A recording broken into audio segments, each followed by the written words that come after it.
I'd like to call the hearing to order. I'd like to welcome our witnesses today, Dr. Todd Helmus, Senior Behavioral Scientist at the RAND Corporation, Renee DiResta, Director of Research at New Knowledge, John Kelly, CEO and founder of Graphica, Laura Rosenberg, Director of the Alliance for Securing Democracy at the German Marshall Fund, and Dr. Phil Howard, Director of the Oxford Internet Institute. Welcome to all of you. I thank you for being here today and for your willingness to share your expertise and insights with this committee and, more importantly, with the American people.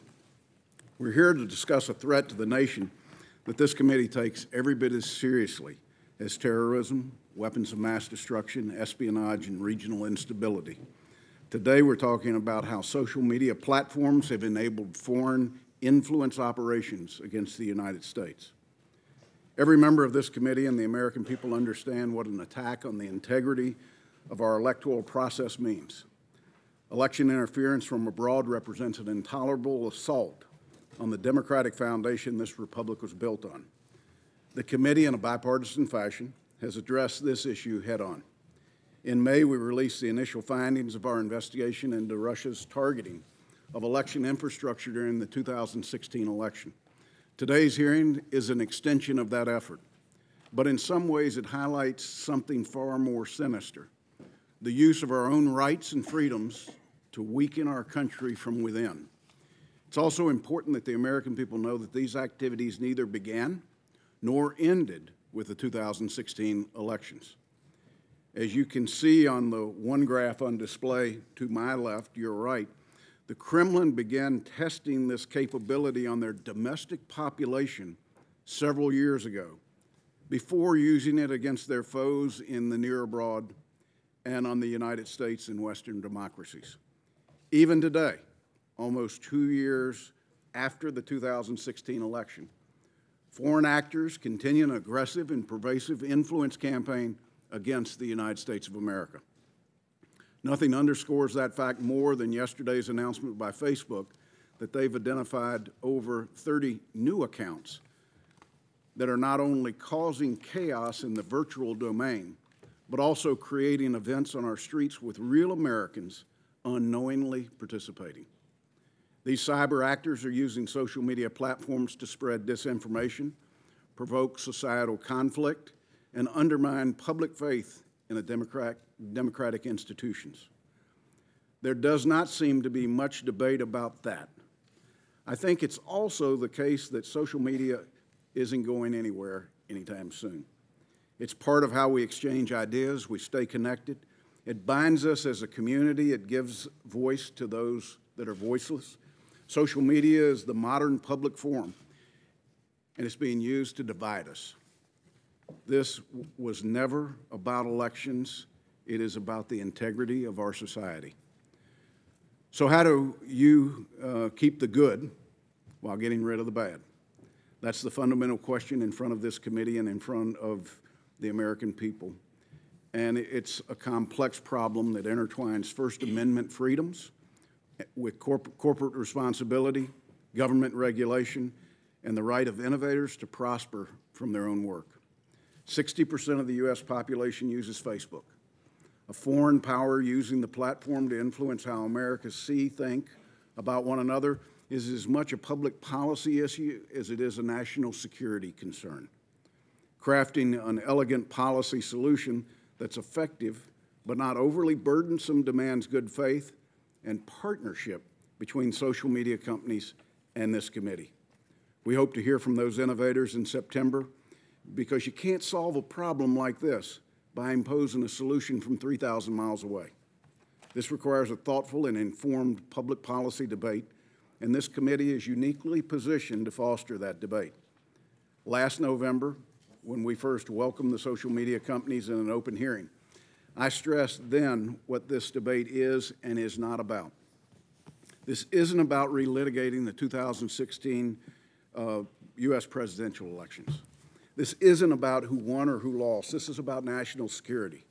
This is about corporate responsibility. And this is about the deliberate and multifaceted manipulation of the American people by agents of a foreign hostile government. I thank you again for being here, for the work that you've done. Your analytic and technical expertise is indispensable to us getting this right. We cannot possibly formulate the right solution without first knowing the extent of the problem. I'm hopeful this morning that that as you offer your insights and your findings, that you'll also share your recommendations. We can't afford ineffective half measures, let alone nothing at all. While it's shocking to think that foreign actors use social networking and communication mediums that are so central to our lives in an effort to interfere with the core of our democracy, what is even more troubling is that it's still happening today. Nothing less than the integrity of our democratic institutions, processes, and ideals is at stake. With that, I turn to the Vice Chairman. Thank you, Mr. Chairman, and I also want to welcome our witnesses today. This committee has invested a significant amount of time, focus, and energy, both in public and behind closed doors, in uncovering and exposing Russian information warfare in our own backyard. It is clear that our efforts have increased Americans' understanding of what the Russians did in 2016 and how they sought to attack us through the use of social media. It was pressure brought by this committee that led Facebook, Twitter, and YouTube to uncover malicious activity by the Russian-backed Internet Research Agency. These revelations eventually resulted in the indictments of 13 Russian individuals and 3 Russian companies by the Special Counsel's Office in February of this year. Social media oversight has not typically been a function of our committee, or for that matter, any committee. I have no problem acknowledging that the terminology of this world, bots, spam, clickbait, API, trolls, does not always come naturally to all of us. But thanks to bipartisan determination to understand what happened in 2016 and a commitment to stopping it from happening again, we have been able to accomplish a lot. We have helped reveal the Russian playbook. We have raised public awareness regarding the threat. And we have succeeded, however incrementally, in pressuring each of these companies to take steps to address the problems on their platforms. That's the good news. The bad news is that we got a lot more work to do. 21 months after the 2016 election, and only 3 months before the 2018 elections, Russian-backed operatives continue to infiltrate and manipulate social media to hijack the national conversation and set Americans against each other. They were doing it in 2016. They are still doing it today. That was made just evident yesterday, as the chairman noted, when Facebook announced the takedown of 32 new pages and accounts that had connections to Russian-backed operations. And those accounts had hundreds of thousands of followers. In our previous hearings on Russian disinformation, we outlined the Russian playbook in the 2016 elections. We discussed how Russian operatives set up thousands of fake and automated accounts on Facebook, Instagram, Twitter, YouTube, and others in order to build networks of hundreds of thousands of real Americans. These networks pushed an array of misinformation, including stolen emails, state-led propaganda, fake news, and divisive content onto the news feeds of as many potentially receptive Americans as they could. And you will note out here today from our experts that they were extremely successful in that effort. These active measures have 2 things in common. First, they're effective, and second, they're cheap. For just pennies on the dollar, they can wreak havoc in our society and in our elections. And I'm concerned that even after 18 months of study, we are still only scratching the surface when it comes to Russia's information warfare. Much of the initial focus was on paid advertisements, but it quickly became clear that these ads represented a tiny percentage of the IRA activity compared to the hundreds of thousands of free Facebook and Instagram posts, pages, and groups, and millions of tweets from IRA-backed accounts. Today, it is becoming clearer that IRA activity represents just a small fraction of the total Russian effort on social media. In reality, the IRA operatives were just the incompetent ones who made it easy to get caught. Who else is still out there actively attacking us? Are there other troll farms?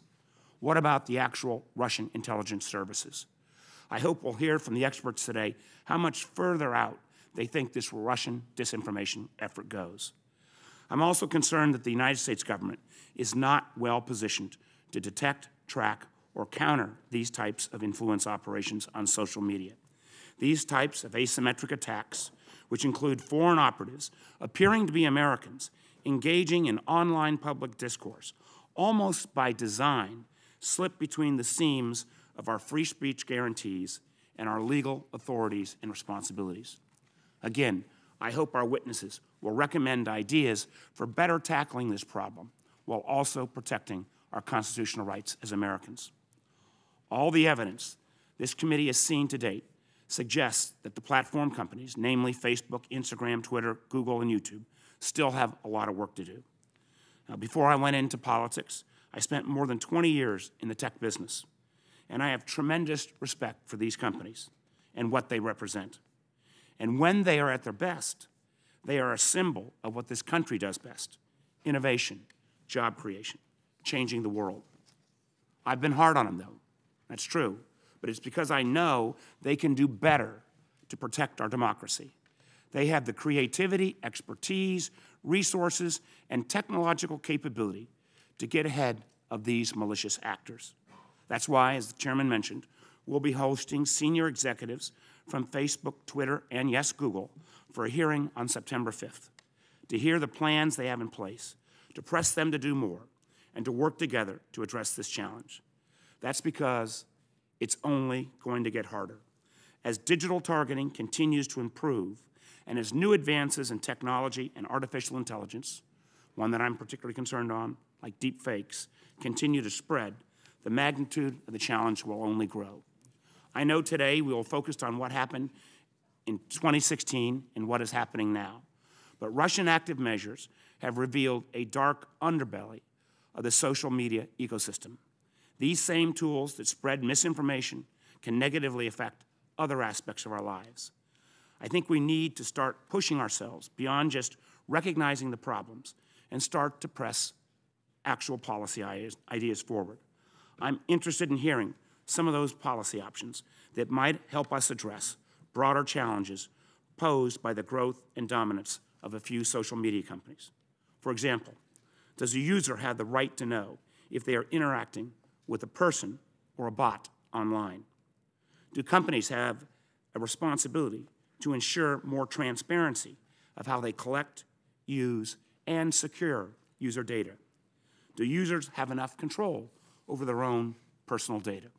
I hope, as a panel of experts here, you can help this committee to lead and to begin to shape a bipartisan responsibility to this ongoing, as the chairman has indicated, national security threat. Thank you, Mr. Chairman. I thank the Vice Chairman. Before I move to the testimony from our witnesses, some committee housekeeping. After testimony, members will be recognized for 5 minutes by seniority, and I will hold that to 5 minutes today. We have 5 votes that are scheduled for 11 a.m. I'll make sure that all members today are able to ask these witnesses their questions. I would ask members that when you need to leave to vote, would you be expeditious in coming back if you're in the queue to ask questions, and the chair will work with each one of you to let you know where we think you'll be in the sequence. The chair will announce he's going to miss the first 2 votes to stay here and keep the continuity of the hearing going so that we can get through as many members as we possibly can. With that, Dr. Helmus, I'll recognize you, and we'll go from your right to left from there on. Dr. Helmus, the floor is yours. Thank you, Chairman. Good morning, Chairman Burr, Vice Chairman Warner, and distinguished members of the committee. Thank you for the invitation to testify at this important hearing. Russia is engaged in a worldwide propaganda campaign. One particular focus for this campaign is in Russia's own backyard in the former Soviet states of Eastern Europe. In addition to a military and propaganda war in Ukraine, Russia is disseminating propaganda to Russian speakers in the Baltics and other nearby states. Their goal, principally, is to drive a wedge between these Russian speakers and their host nations, the North Atlantic Treaty Organization and the European Union. To do this, Russia, of course, uses bot and troll social media accounts. They also synchronize such tools with their state-funded television network, their online news portals, and an army of regional proxies that some call useful idiots. The RAND study I will talk to you about today sought to better understand the nature and effectiveness of pro-Russia outreach on social media. By focusing on the region that includes Estonia, Lithuania, Latvia, Ukraine, Moldova, Belarus, our research team sought to help advance NATO's defense of the Baltic states and shed light on how to combat this issue around the globe. My written testimony highlights the analytic methods and key findings from our report, but for today's testimony, I'll focus on our 5 key recommendations. First, there's a need to further develop analytic methods to track and target Russian propaganda efforts. To take any action against Russian social media operations, it is critical to identify Russian bot and troll accounts and track their activity in real time. This will require continued analytic advancements so that computers can distinguish between authentic social media chatter and the adversarial information campaigns that are to come. Second, it is important to highlight and tag Russian propaganda. The approach by international organizations involves frequently websites or email alerts which reach only fellow activists or members of the policy community. Instead, the research team argues that it is important to highlight Russian propaganda in ways that are much faster and target at-risk audiences. One example is Google Ads could potentially help improve the speed and targeting of counter-messaging. The approach uses videos and other content embedded in Google search results to educate people who search for Russian-born fake news on Google. Third, expand and improve access to local and original content. One challenge, particularly in the Baltics, is that Moscow-controlled media, especially TV, is the dominant source of information for many Russian speakers in the region. Policy should not so much counter the Russian narrative as to displace it with more entertaining and accurate content. The team argues for training Russian language journalists, increasing access to Russian language television programming, such as Current Time, and highlighting the authentic voice of local influencers. Fourth, U.S., NATO, and the EU must do a better job of telling their story. They should, for example, offer a compelling argument for Russian-speaking populations to align with the West or individual nation-states to which they belong. NATO should also more effectively communicate the purpose and intent of its infantry battalions now stationed in the Baltics.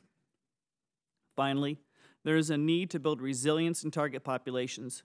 This will include long-term effort to implement media literacy training and integrate such training into classrooms. A public information campaign that can immediately convey the concepts of media literacy and the risk of Russian propaganda may also be necessary. Thank you once again for inviting me, and I look forward to taking your questions. Thank you, Dr. Helmus. Ms. DeRosetta. Thank you, Chairman, Vice Chairman, and members of the committee for giving me the opportunity to address this body today. I'm Renee DeResta, Director of Research at New Knowledge, and I study computational propaganda. Disinformation, misinformation, and social media hoaxes have evolved from a nuisance into a high-stakes information war. Our frameworks for dealing with them have not evolved. We discuss counter-messaging, treating this as a problem of false stories rather than as an attack on our information ecosystem. We're in the midst of an arms race in which responsibility for the integrity of public discourse is largely in the hands of private social platforms, and determined adversaries continually find new ways to manipulate features and circumvent security measures. Computational propaganda and disinformation is not about arbitrating truth, nor is it a question of free speech. It's information warfare, it's a cybersecurity issue, and it must be addressed through collaboration between governments responsible for the safety of their citizens and private industry responsible for the integrity of their platforms. Malign narratives have existed for a very long time, but today's influence operations are materially different because the propaganda is shared by friends on popular social platforms. It's efficiently amplified by algorithms, so campaigns achieve unprecedented scale. Adversaries leverage the entire information ecosystem to manufacture the appearance of popular consensus.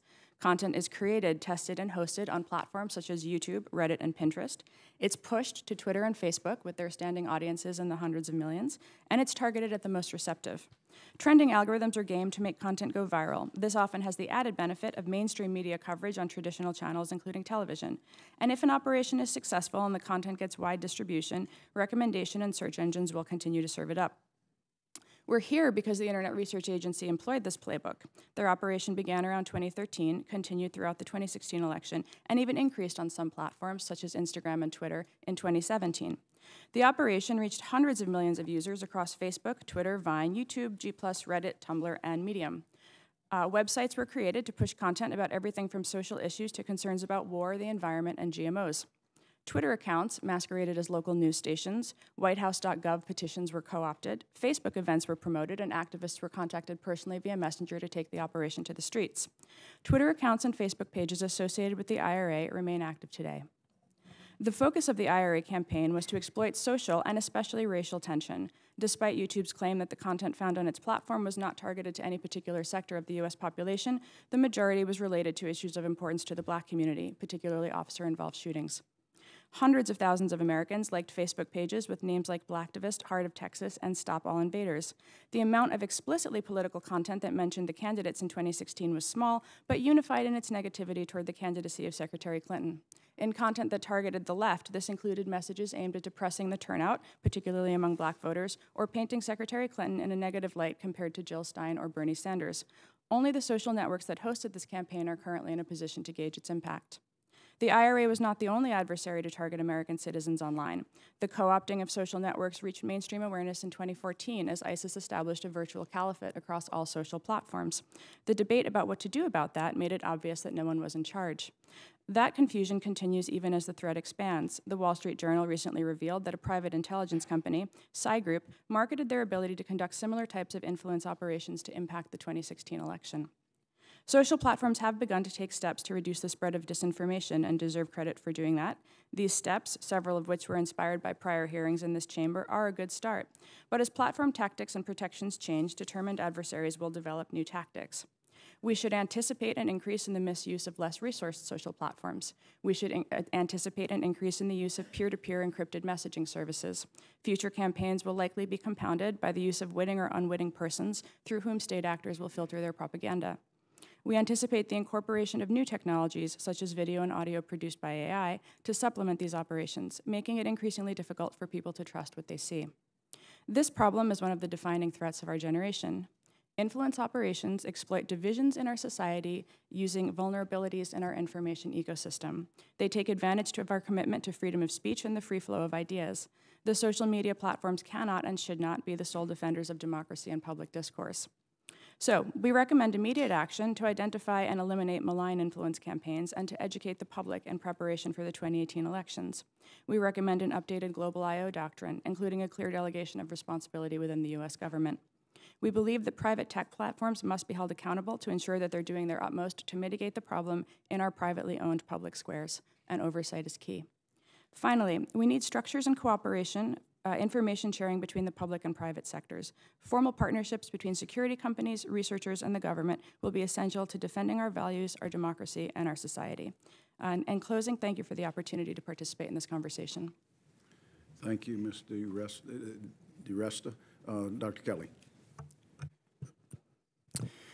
Chairman Burr, Vice Chairman Warner, members of the committee, thank you for this opportunity to appear before you today to discuss the weaponization of our social media platforms and the resulting harm to our democracy.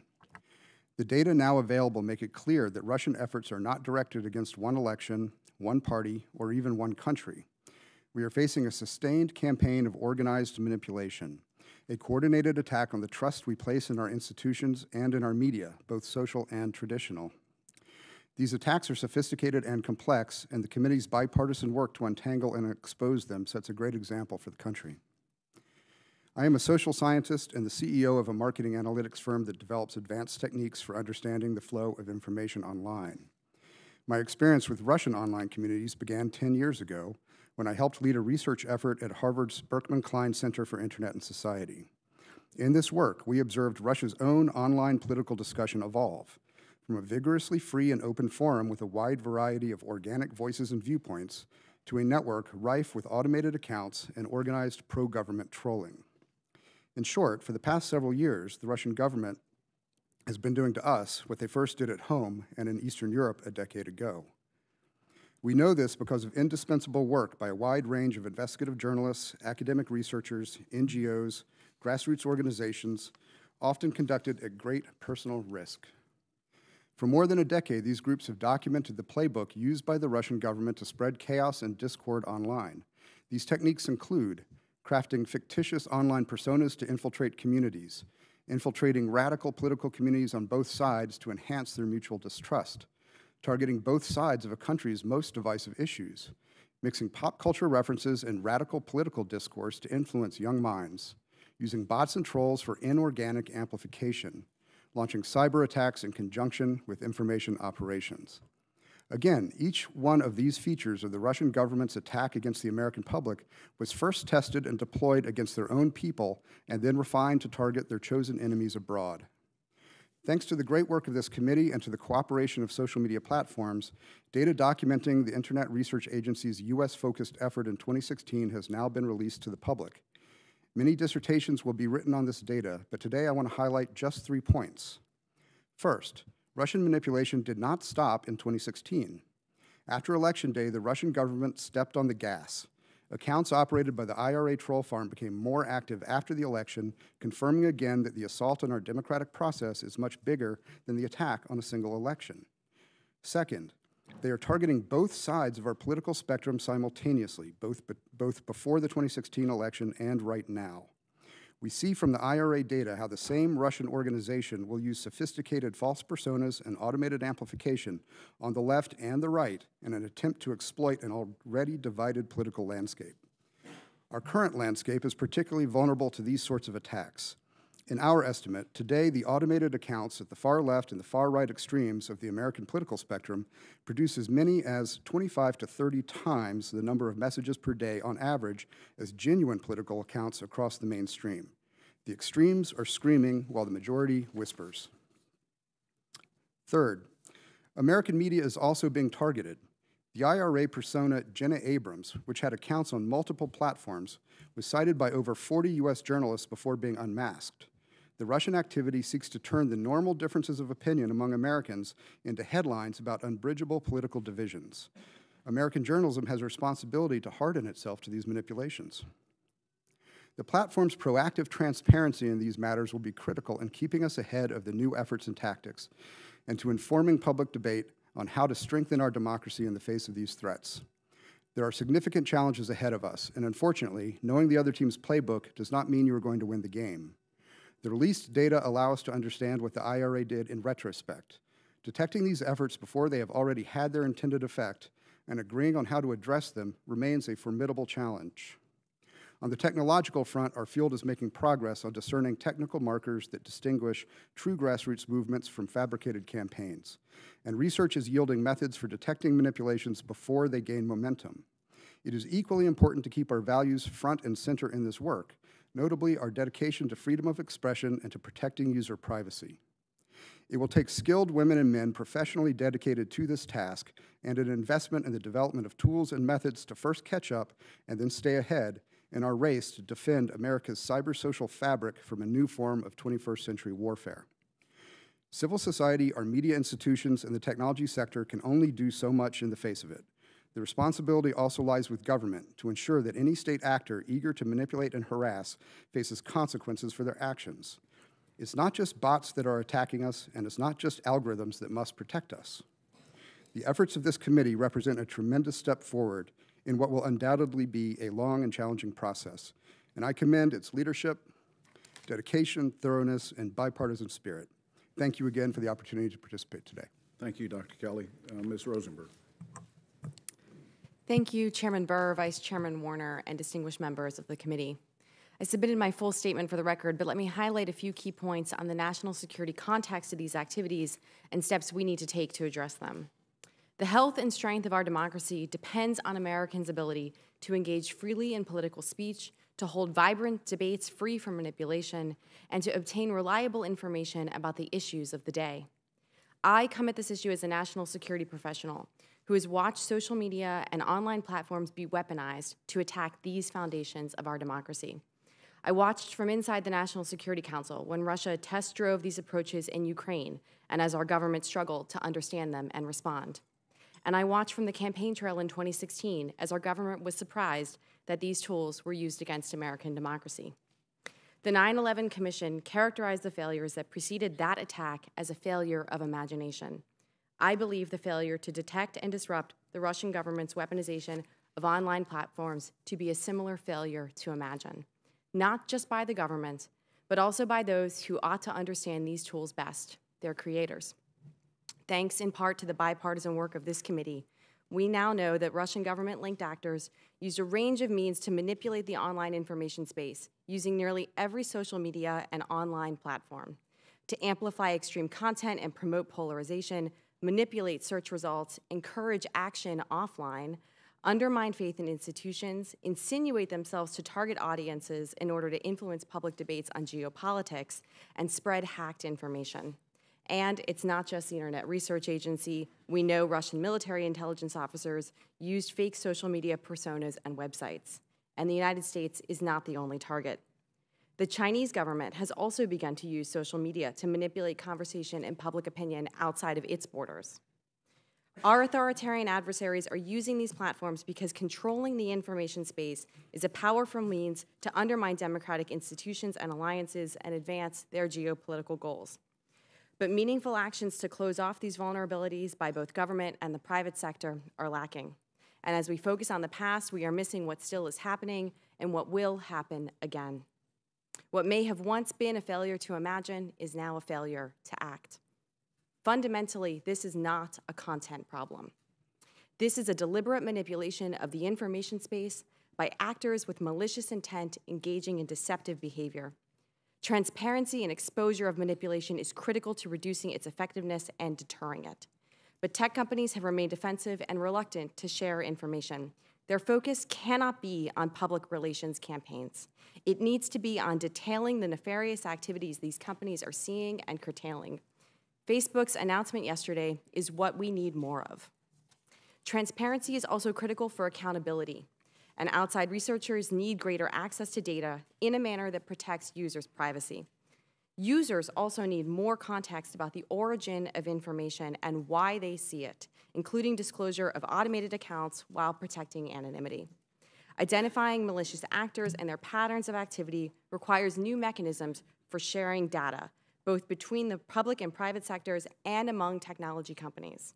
nascent efforts along these lines are welcome, but need to be streamlined and institutionalized and protect privacy and speech. We also need to identify threats in new technology before they are exploited. AI presents new tools to both combat the problem as well as new ways to make it worse, such as deepfakes. Government and tech companies need to close off vulnerabilities that are being exploited, including by providing a legal framework such as the Honest Ads Act that applies the same standards to political ads online that apply offline. Manipulation of social media is one part of a larger strategy to weaken our democracy. My bipartisan program recently released a policy blueprint for countering authoritarian interference in democracies, endorsed by a bipartisan and transatlantic group of former national security officials. Our recommendations include sending clear deterrent warnings to foreign actors about the consequences for such activity and identifying our own asymmetric advantages. Government also needs to expose foreign interference publicly, and legislating reporting requirements for the executive branch would ensure that politics are not a consideration. We also need to harden our electoral infrastructures through measures like the Secure Elections Act, as cyber attacks remain a core part of Moscow's arsenal. More broadly, the government needs a unified and integrated approach, including through a counter-foreign interference coordinator at the National Security Council and a National Hybrid Threat Center. Finally, this is a transnational challenge, and it is essential that we work more closely with allies and partners to share information about threats and collaborate on responses. Distinguished members, there are steps that we can take today to make our democracy more secure. We need to come together across party lines and between the public and private sector to address this challenge. Putin's strategy is to divide Americans from one another in order to weaken us as a country. In the face of this threat, standing together as Americans has never been more important. Thank you. Ms. Rosenberger, thank you. Dr. Howard. Thank you, Chairman Burr and Vice Chairman Warner, for the opportunity to testify on foreign influence operations and their use of social media platforms. My name is Phil Howard. I'm a professor at Oxford University and director of the Oxford Internet Institute, a department at Oxford. My own area of expertise includes political communication and international affairs, And at the Institute, I've been leading a project on computational propaganda, currently funded by the European Research Council, and a research initiative that started with support from the National Science Foundation in this country. I began working on these questions in 2010, but the project really grew in the summer of 2014 when the Malaysian Airlines flight was shot down over Ukraine.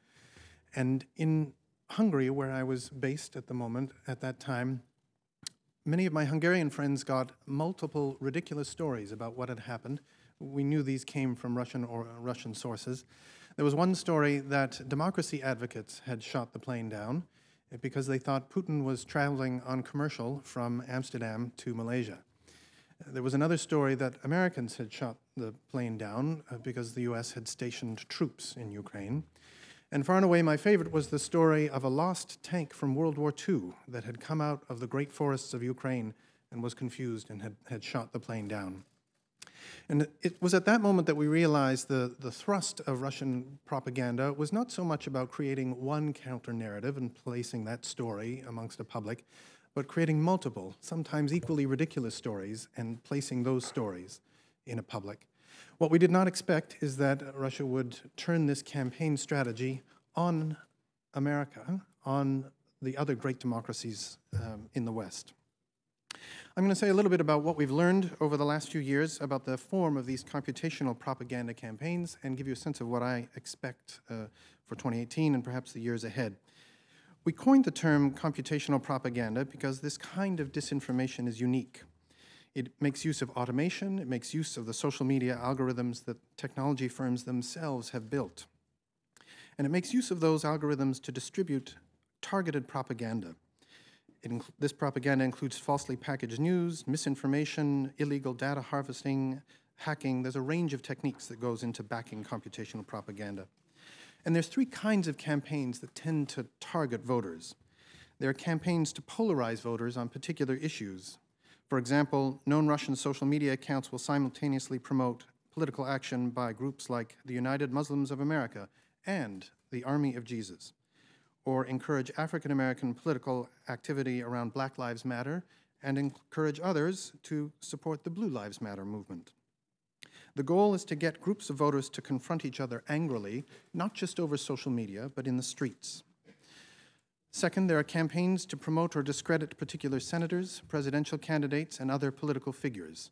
Foreign-backed rumor-mongering is not new, but it is strategically targeted in a way that is new. Third, and perhaps most worrying for democracy, is that some of these campaigns discourage voters from voting. Voter suppression is a common messaging technique aimed at voters whose support for a candidate that a foreign government might find unpalatable. For example, voters are often told that voting day has been postponed, or that they can text message their vote in, or that the polling station has moved when it has not. In the case of the United States, these campaigns are ongoing. Months after the last major election in the US, our team demonstrated that disinformation about national security issues, including information from Russian sources, was being targeted at US military personnel, veterans, and their families. During the President's State of the Union address, we demonstrated that junk news, some of which originates from foreign governments, is particularly appetizing for the far right, white supremacist, and President Trump's supporters, though notably not small c conservatives. Our team has completed recently a global inventory of the number of governments managing these campaigns, and while many of us talk about Russia, I would say that the original writ of our research was to track what the Russians and Chinese are doing in this domain. So far, we have not documented much Chinese activity. We know they spend time working on voters in Taiwan. They work on the Chinese diaspora. We believe they have capacity, but as of yet, they haven't set American voters in their sights. We have found in this most recent inventory that there are 48 countries in the world with large political parties or government agencies running misinformation campaigns either on their own voters or on voters in other countries. There are 7 authoritarian governments, aside from Russia, that spend money in this domain. And overall, I would say it's time for democracies to develop their own cybersecurity strategies. The time for industry self-regulation is probably past, and I'm grateful for this opportunity to discuss the possibilities going forward. Dr. Howard, thank you very much. I am reminded after listening to all of the testimony that the 1960 strategies of Russia were simple. If it's bad for America, it must be good for us. And it seems like this is rooted in the same foundational strategic vision that they had then. Chair would recognize himself for 5 minutes. I'm going to ask all of you to follow my chart over there. I just want to get your comments relative to whether this is accurate or not. The red line represents the Russian activities of the IRA, Twitter activity, and relative to outside the United States, the blue line is U.S.-focused IRA Twitter activities. What that shows is a huge spike up in the 14-15 timeframe, which was the invasion of the Ukraine. The next two jogs of the line up are between 15 and 16, and that's the Crimea propaganda and the regional politics in Belarus specifically. And then all of a sudden, you see this spike in the blue line in the United States. I think the fascinating thing here is that the spike is in 17 and 18, which tells us, and correct me if I'm wrong, the effort in 17 and 18 was much more intense than the effort in 15, 16 in the lead up to an election. Am I misreading that? So, Dr. Kelly, let me ask you this.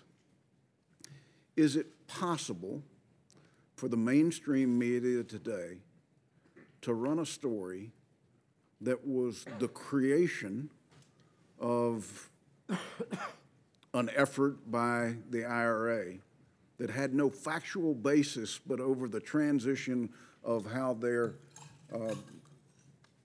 strategies work, it gained enough coverage, belief that people had read it, that it got so big that it had to have been real? Is that possible? I believe it is possible. I think the goal of these information operations over the long term is to condition the public and to weave the network, so to speak, that later you can use it to move any sort of story. Remember, a key feature of propaganda is, if you're running a propaganda outfit, most of what you publish is factual, so that you're taken seriously, and then you can slip in the wrong thing at exactly the right time. I believe that's what they've done, is cultivate a set of sources as authoritative with content that's often just about Kim Kardashian. And then those people become credible, they become cited in the mainstream media, and then at that point they can start to move anything they want through it. And is it the individuals that contribute to that theme that's on a social media platform, in many cases Americans responding, that gives it credibility? And are they knowing or unknowing as to what they're participating in? Dr. Helms, you got a strategy on that? Certainly I agree that there's no borders on social media, there's no borders on media in these today. So certainly content that's disseminated by one source could easily get picked up by another. It's our observation from looking at Eastern Europe that there's fundamental issues with journalism training and quality that can certainly lead to and exacerbate that type of issue of, bringing viral content that is otherwise false or untrue into perceptions of reality. Mr. Resta, you said, and correct me if I'm wrong, IRA pages stay active today. Yes, sir, we believe that's true, and Twitter accounts that were associated with IRA botnets also appear to be dormant today, with the potential to be able to be turned back on at some point. So with all the efforts by the Justice Department at targeting, by the public acknowledgement and indictment of individuals, the IRA has not gone away. No, sir. Their capabilities, and comment on it if you will, their capabilities relative to Facebook's latest disclosure may have gotten significantly better. One thing that's a very big, significant challenge is attribution. So we can attribute this to the IRA. Perhaps I also read the same news that you read yesterday and don't have any inside information there.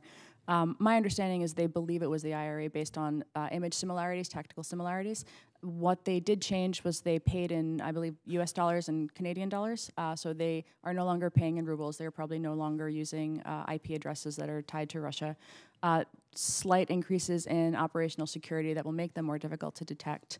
The other thing that is going to go along with that, though, is as attribution is so difficult, particularly for outsiders who don't have access to that kind of account level, what we call metadata, is that other people will be able to run the same playbook, perhaps making it look like an IRA operation when it was conducted domestically. Individual or nation state? Individual or nation state, yes, sir. Great. Thank you, Vice Chairman.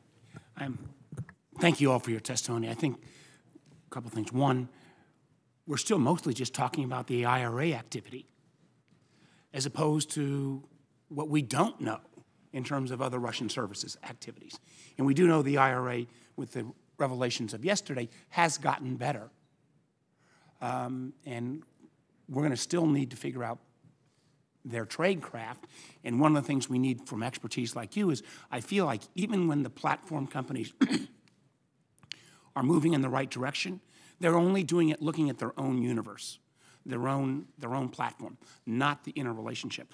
I think, Mr. Kelly, you said something that I thought was maybe the single most stunning line of all the testimony, that in terms of the political content, particularly on the extremes, that 25 to 30 times more of that content is being generated by bots and automated accounts rather than individuals. Is that correct? Yes, Senator, that's correct. If you look at the American political spectrum and say array a set of politically oriented Twitter accounts along an axis where on one side you've got those that only talk to people of their own stripe, and on the other it's the other stripe, and most Americans are in between, connected to some on the right and the left.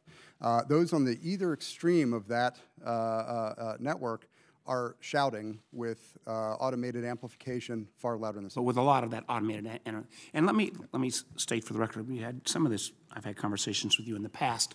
There are very appropriate and effective roles for automated accounts and bots in certain cases.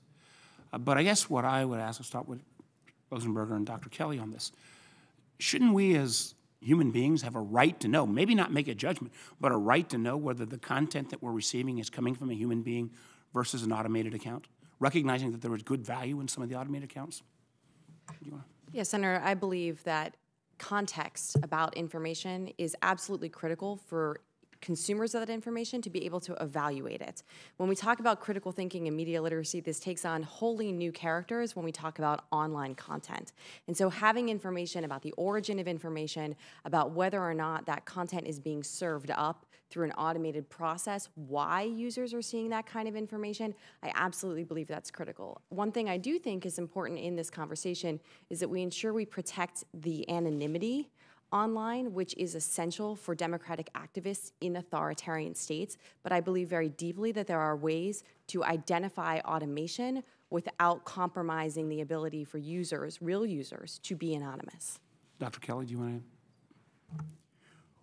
Well, we have to recognize that automation is performing a lot more functions online than simply supporting Russian propagandists. And the fact that it's doing so many different things, some of which are call them green things we like and some of which are red things we don't like, makes it extremely hard without being able to know who's running that robot, to know who's using it for good or bad. Is there some level, Dr. Howard, did you want to weigh in on this one?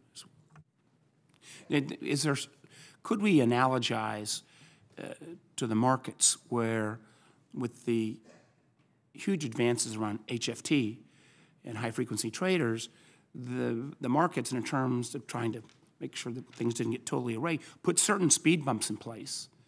And if the market jolts one way or another, there are these speed bumps that then allow, in a sense, human activity. With the, again, 25 to 30 times more automation, if there are stories that are trending at an enormously rapid rate, that might be trending because they've got this enormous amount of automation driving that story, could there be some kind of timeout so that you could, a company or some entity could evaluate the whether this is actual, not actual, something looks phony here, fishy here. Any of you on that comment? I think that the parallel to HFT is spot on. I think that it's an issue of information integrity, and one of the challenges that the platforms have had is believing that they need to address the core of the narrative, and what we should be looking for is addressing the dissemination patterns that you're mentioning. I think that's really, go ahead, Mr. Kelly.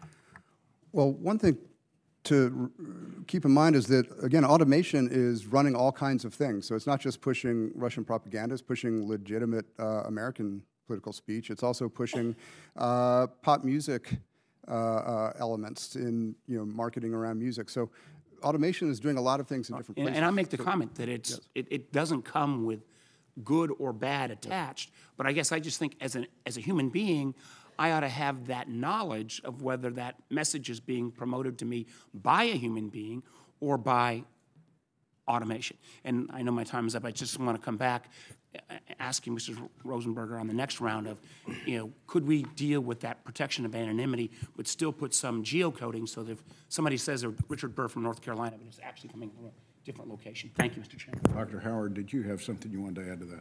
I just wanted to add that the other possibility is to have these accounts self-identify with BOT, bot, in the name. That kind of disclosure is what helps users separate the good content from the bad. Right. Senator Risch. Well, thank all of you for coming here today. I think the takeaway from this, after listening to all this, is something that's troubled me from the beginning, and that is how difficult this is. We know the problem. We have bad actors putting out bad information. The difficulty is, how do you segregate those people who are doing this from Americans who have the right to do this? I've looked at the stuff that as everybody has, that is part of this, but yet, if you took one of those pieces, any one of them individually, and looked at it, and said, we just discovered who's doing this, it's John Doe in East Overshoe, New Jersey, there's nothing illegal about it. It may be disgusting, it may be untrue, it may be with a bad motive, but there's nothing, indeed it's protected by the First Amendment of the Constitution. So how do you separate that person from someone who is doing the same thing, but coming from Russia, but whose motives are to enhance Russia by pulling down America? How do you police that? And I think probably the question that Senator Warner asked about putting a speed bump in so that somebody can evaluate this. I mean, that kind of puts, I want to be the evaluator. And I think most everybody does, and that's the problem. And then you talked about protecting anonymity. How can you protect anonymity if you're going to actually do something against someone who is doing something that we don't want done? These are extremely difficult questions, and I appreciate all the kind things you've said about this is bipartisan, we all need to come together, et cetera, et cetera. We all agree with that. But how in the world do you do this? I mean, the takeaway here has got to be that this is just an enormous, if not an impossible thing. Mr. Helmuth, your thoughts? Yes, absolutely agree. I think that is the fundamental question. In our research, we identified upwards of 40,000 accounts centered around Ukraine that are putting out vociferously anti-Ukraine content. And ultimately, the crux is: are these bad actors that are doing this, or is this other actors practicing what might otherwise be their free speech? So that's challenged. There are bot detectors, so there are some ways, and I'll defer to others on the committee who can speak to these, but there are bot detectors that are available that can detect some types of content that mimic the characteristics of bots. But it is an arms race as developers develop ways to detect bots based on either inhuman levels of content, timing of their tweets, or what have you. The producers of those bots will then identify other ways of circumventing that and staying covert. So it's an arms race, and I think it'll just require constant research and evaluation to develop and update new techniques. Mr. Resta? What you're describing is the significant problem for researchers as well when we look at information operations, trying to gauge, again, attribution or whether this is organic or not. But what do you do about it when you do get the attribution? I mean, we try to look at the content. Has it appeared elsewhere? Is it affiliated with past IRA operations, or is it coming from somewhere else? So we look at the origin. We look at the voice, the actors that are pushing the content. Are they bots? Are they humans? Is there something off about the bio related to past tweets? There's a number of signatures there.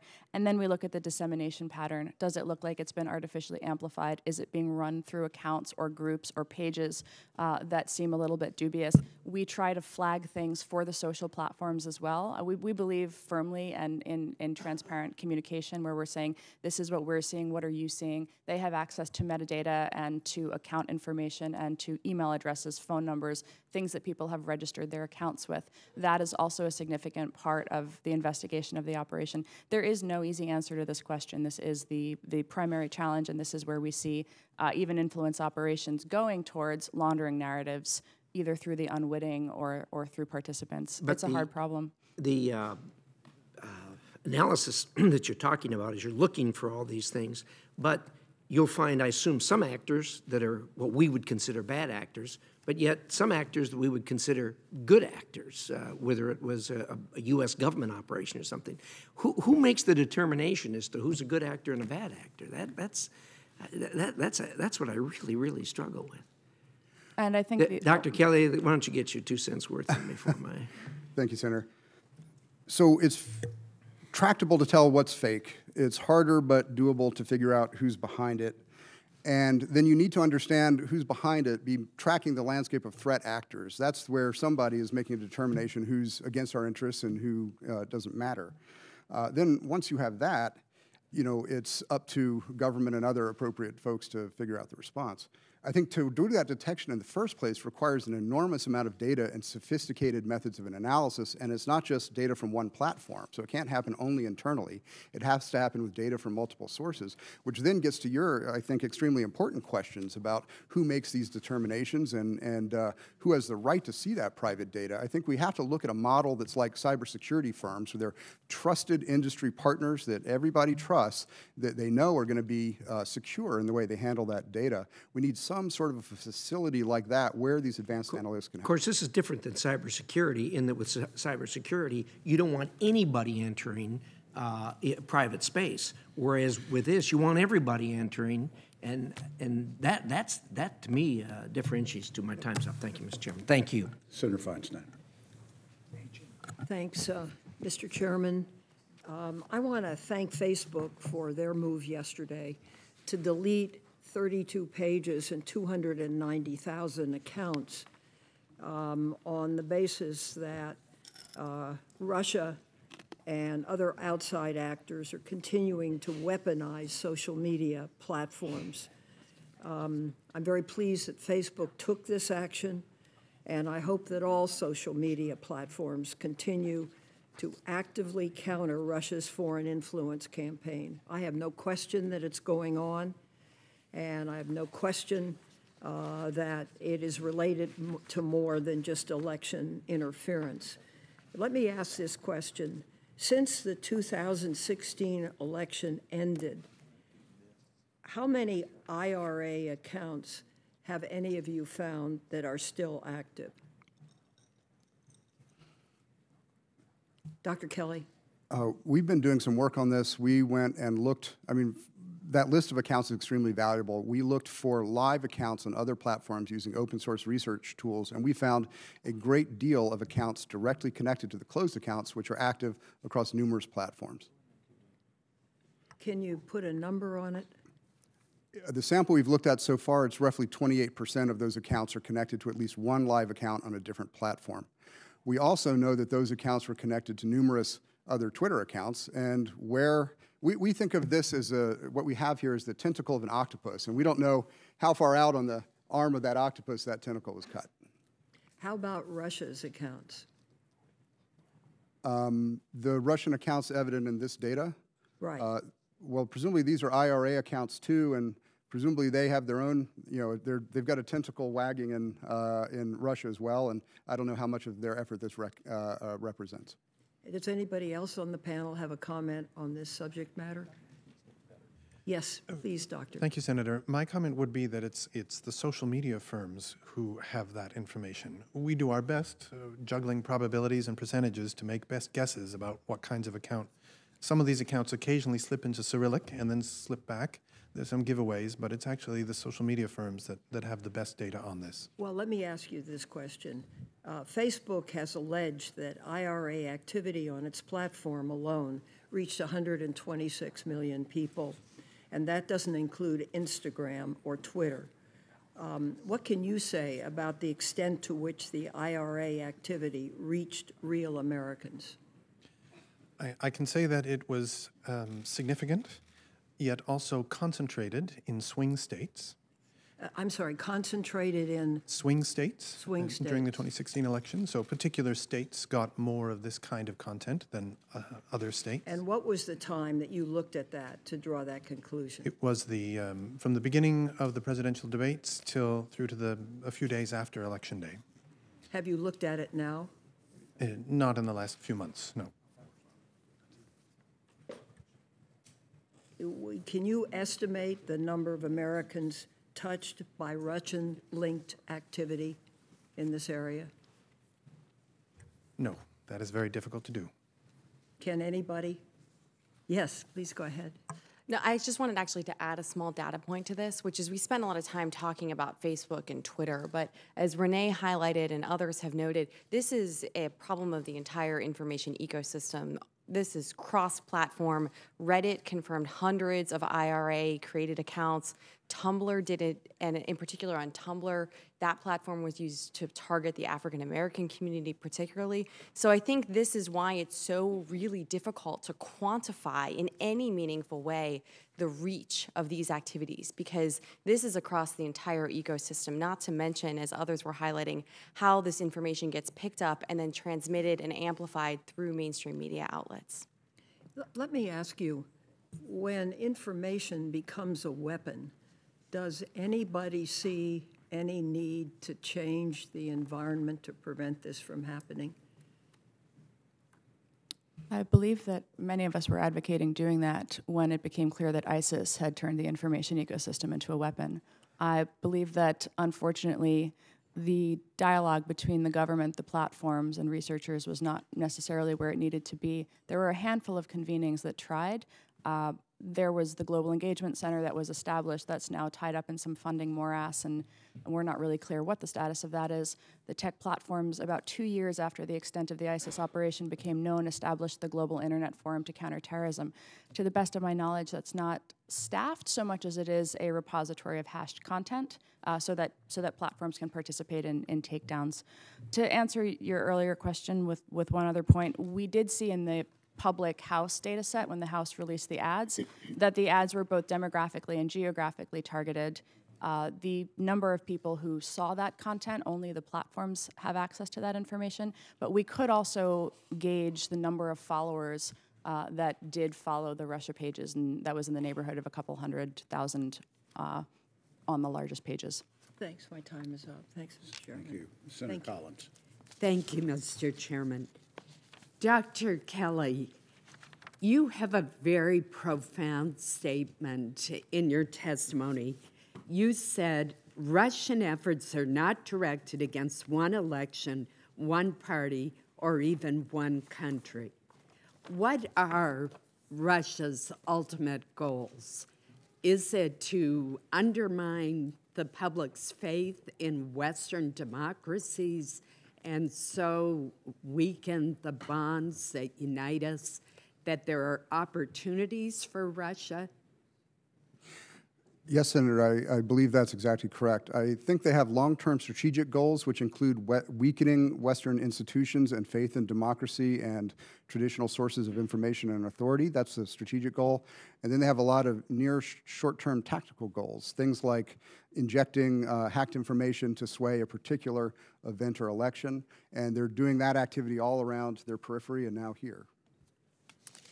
Ms. DeResta, this is a question for both you and Dr. Kelly.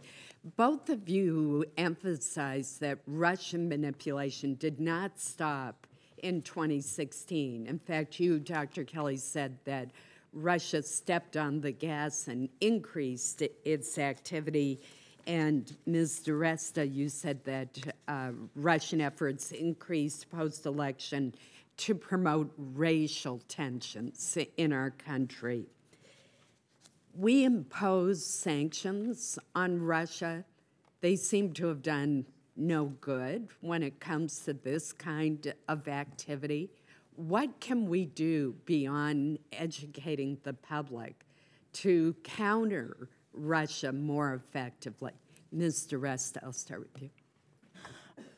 I would say that one of the things that we need to do is to evaluate our information operations doctrine. JP 313, I believe Senator Warner alluded to this in his recent policy proposals.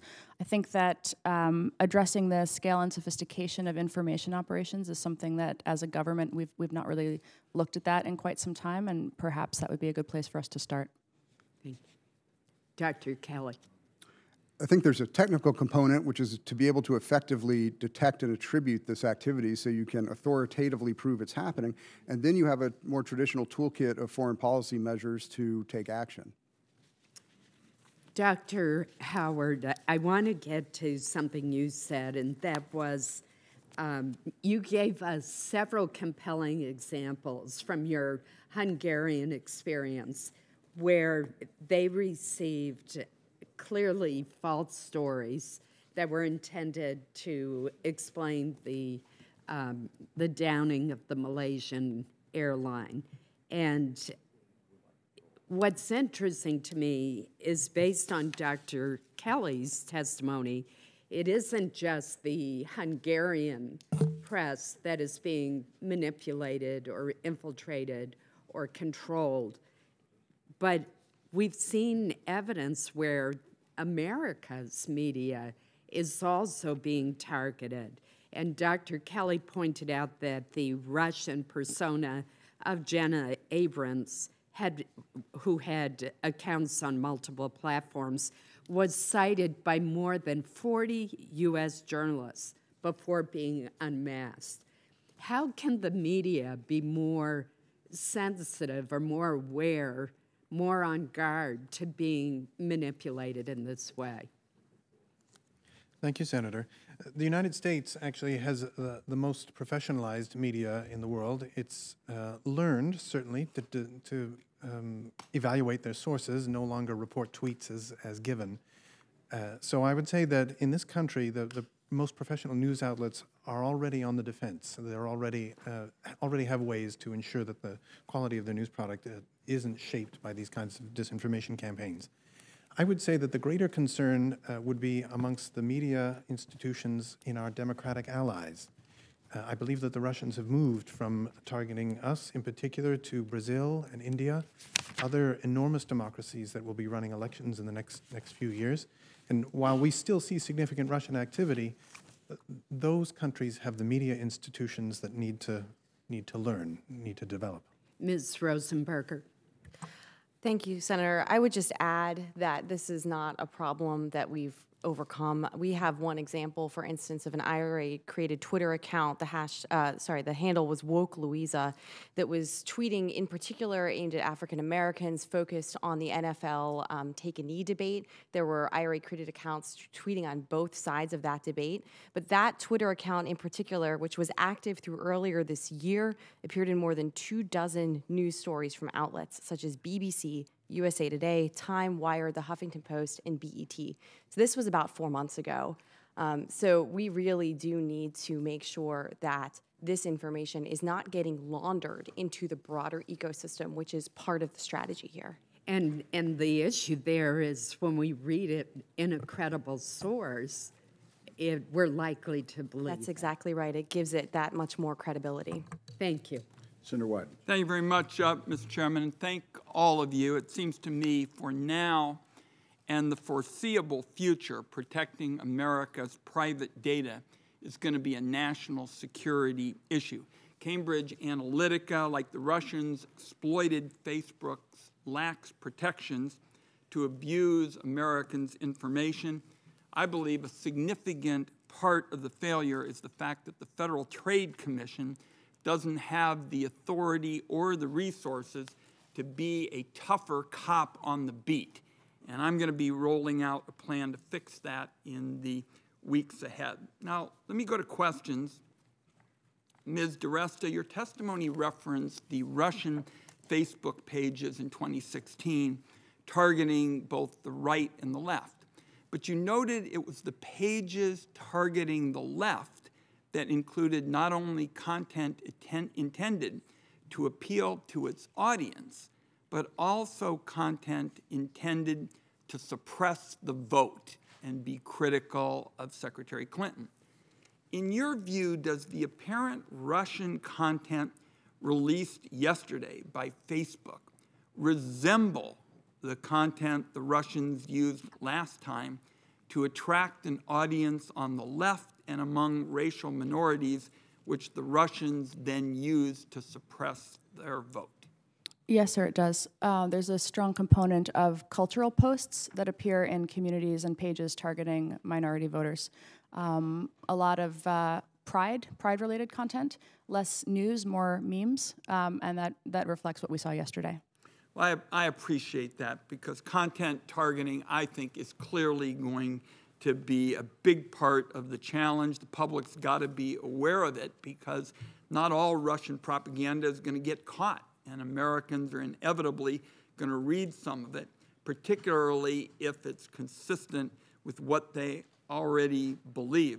So I gather what you're saying, Ms. DiResta, is the public has got to be alert to a repeat of the 2016 Russian playbook, which was to attract an audience on the left, discourage them from voting, and that could mean attacking Democratic candidates, pushing the line, in effect, so that the Russians are trying to make it possible that our votes don't matter. Is that essentially your concern? Yes, sir. There's a lot of efforts to push intra-party divisions on the left. Good.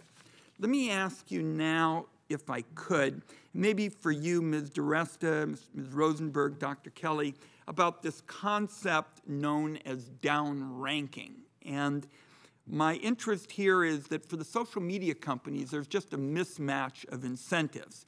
The social media companies, they want users and clicks and impressions, and inflammatory and often false content creates that. So even when the companies can't or haven't decided to identify a certain account as either foreign or nefarious, they can still downgrade the posts to limit their exposure.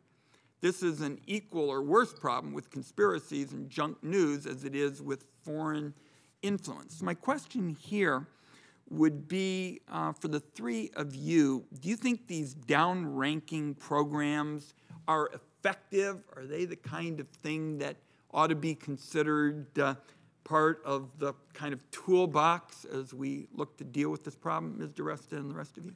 Sure. So I think that there's sort of three facets to the toolbox. There's remove, reduce, or inform. Inform means to add additional context to a post. This is Facebook's framework right now. Reduce would be to do something like downrank it. Per the question earlier about is it possible to inject just a little bit of friction, this is where downranking could potentially be used as a tool as attribution and authenticity and integrity are established to reduce the reach of content. And then remove is, of course, the most extreme. Would any of you like to add anything? Yes. I'd just like to note that we talk about downranking, but we forget that upranking is also part of the process. These platforms are not... You're being way too logical. These platforms are not neutral pipes. Right.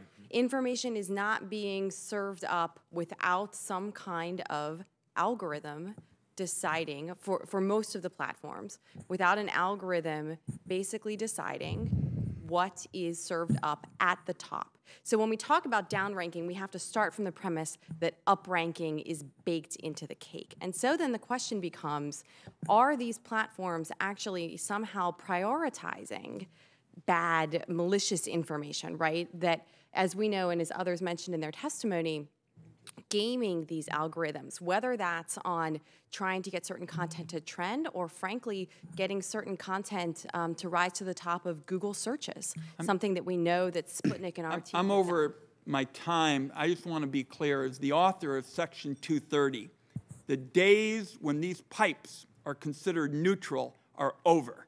because the whole point of 230 was to have a shield and a sword, and the sword hadn't been used, and these pipes are not neutral. Thank you, Mr. Chairman. Senator Blunt. Thank you, Mr. Chairman. So much of the activity we're looking at on the charts in today is largely the IRA. What percentage of Russian-linked activity would you anticipate that the IRA represents? Is this half of everything they try to do, 90%, 10%?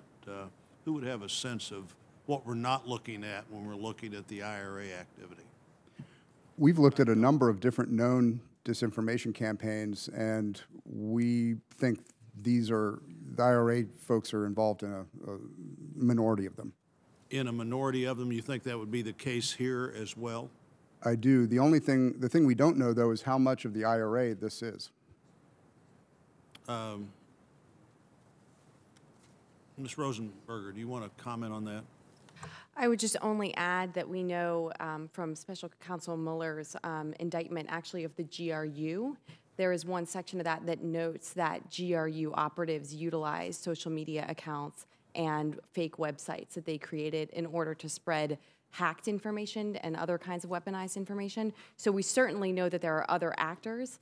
GRU is probably better at hiding their tracks than the IRA is. And so I think that just speaks to, again, how this is probably just one tip of the iceberg of what we're looking at. So the early discussion clearly has moved from what the Russians were paying for, which appears to be a very small fraction of the impact they were having. Does anybody disagree with that?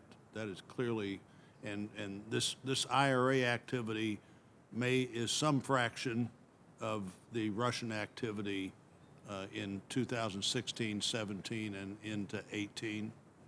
That would be, so I think the indictment, the Mueller indictment said that there were probably at least 80 IRA employees involved and millions of dollars involved in that effort. I don't know what, is that $5 million or $100 million? What amount of money do you think the Russians invested in this effort that was covered by the Mueller indictment?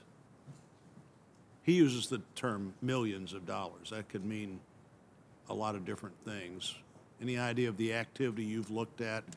What kind of investment of money and how many people that may have been involved in this? We've done that audit globally. We believe that $500 million has been spent by the 40 governments that we've studied since 2010. In the Russian case, we think it's around 200 million US over this extended period for the full set of organizations behind the various campaigns. And so Dr. Howard, on that topic, in the other countries you've looked at, who should we be looking at after Russia that are likely impacting our daily conversation in the country in some ranked order? Who would be the top 3 or 4 countries that you would believe would be most actively out there doing what Russia is also doing? Well, in our research, we look at Turkey, China, Hungary, and Iran. Dr. Kelly, you have a thought on that?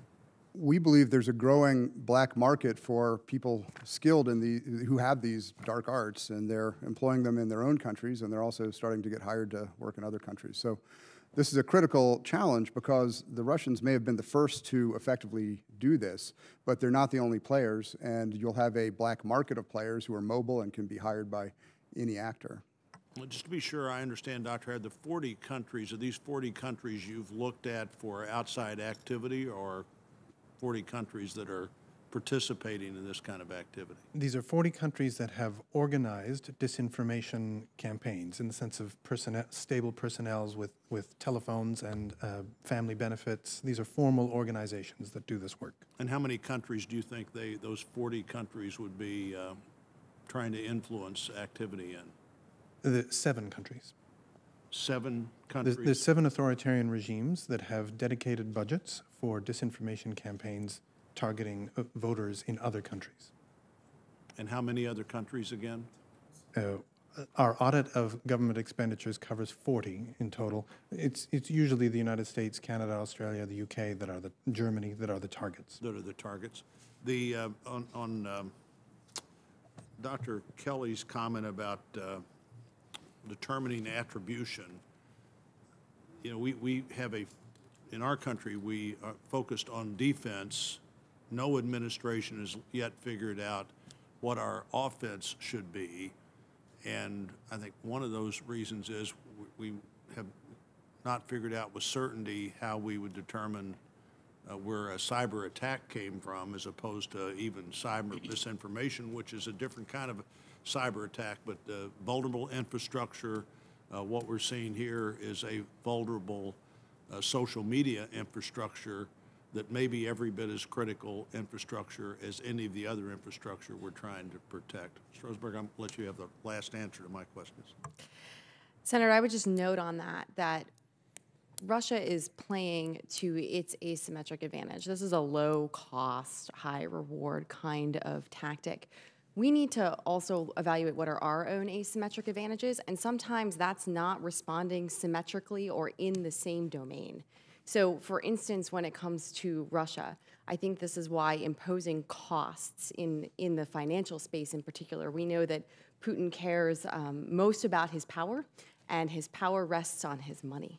And I think that looking at ways that we can dry up the sources of funding both for these activities as well as for the regimes that are using them is incredibly important. When it comes to China, things like reputational costs are very important. So I think this is why it's important that we put this conversation on the national security front in a broader strategic frame to identify our own asymmetric advantages so we can go on offense. Senator Heinrich. Ms. Rosenberger, I believe it was you who said, and I may be paraphrasing here, but we've moved from a failure of imagination to a failure to act.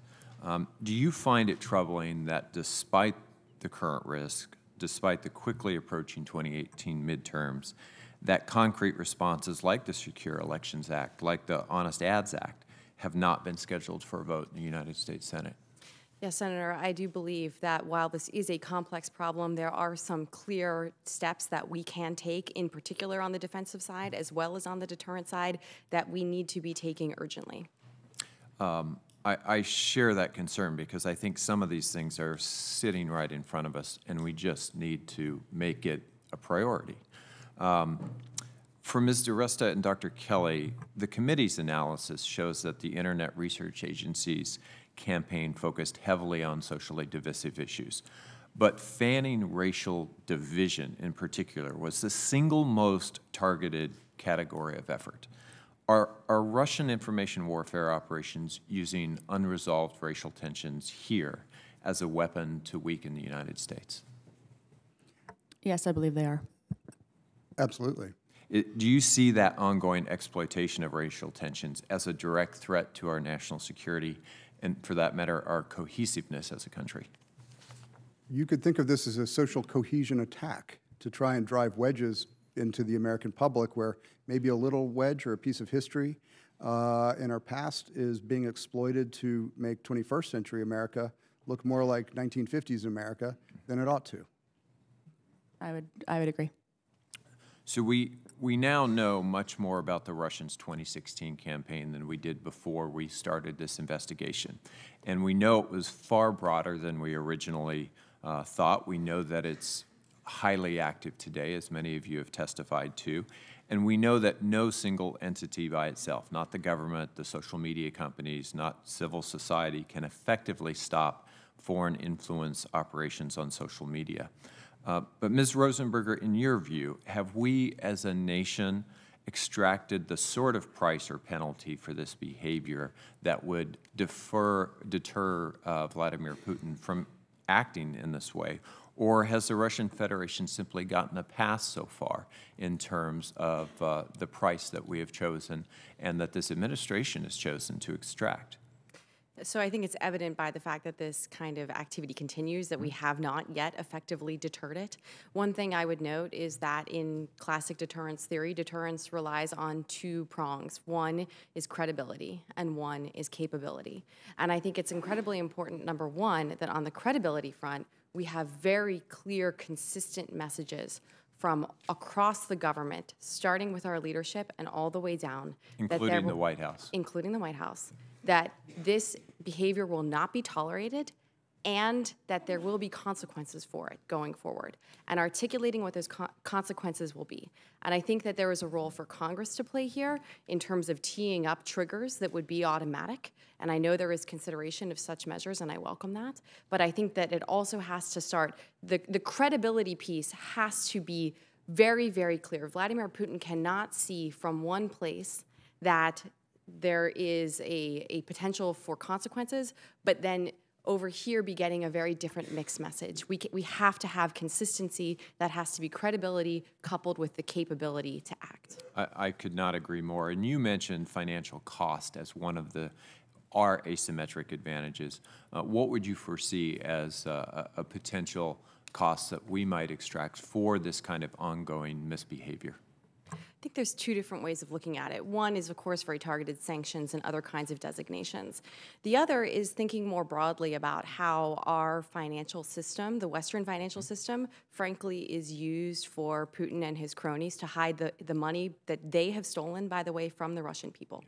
And just as we have vulnerabilities in our information domain, we have vulnerabilities in our financial system. I think steps like providing transparency around beneficial ownership, extending and legislating the geographic targeting orders that the Treasury Department has been using. There's a whole suite of steps that we outline in our report that I mentioned earlier. I will read those in the report. I want to hit one last thing, and then my time is up.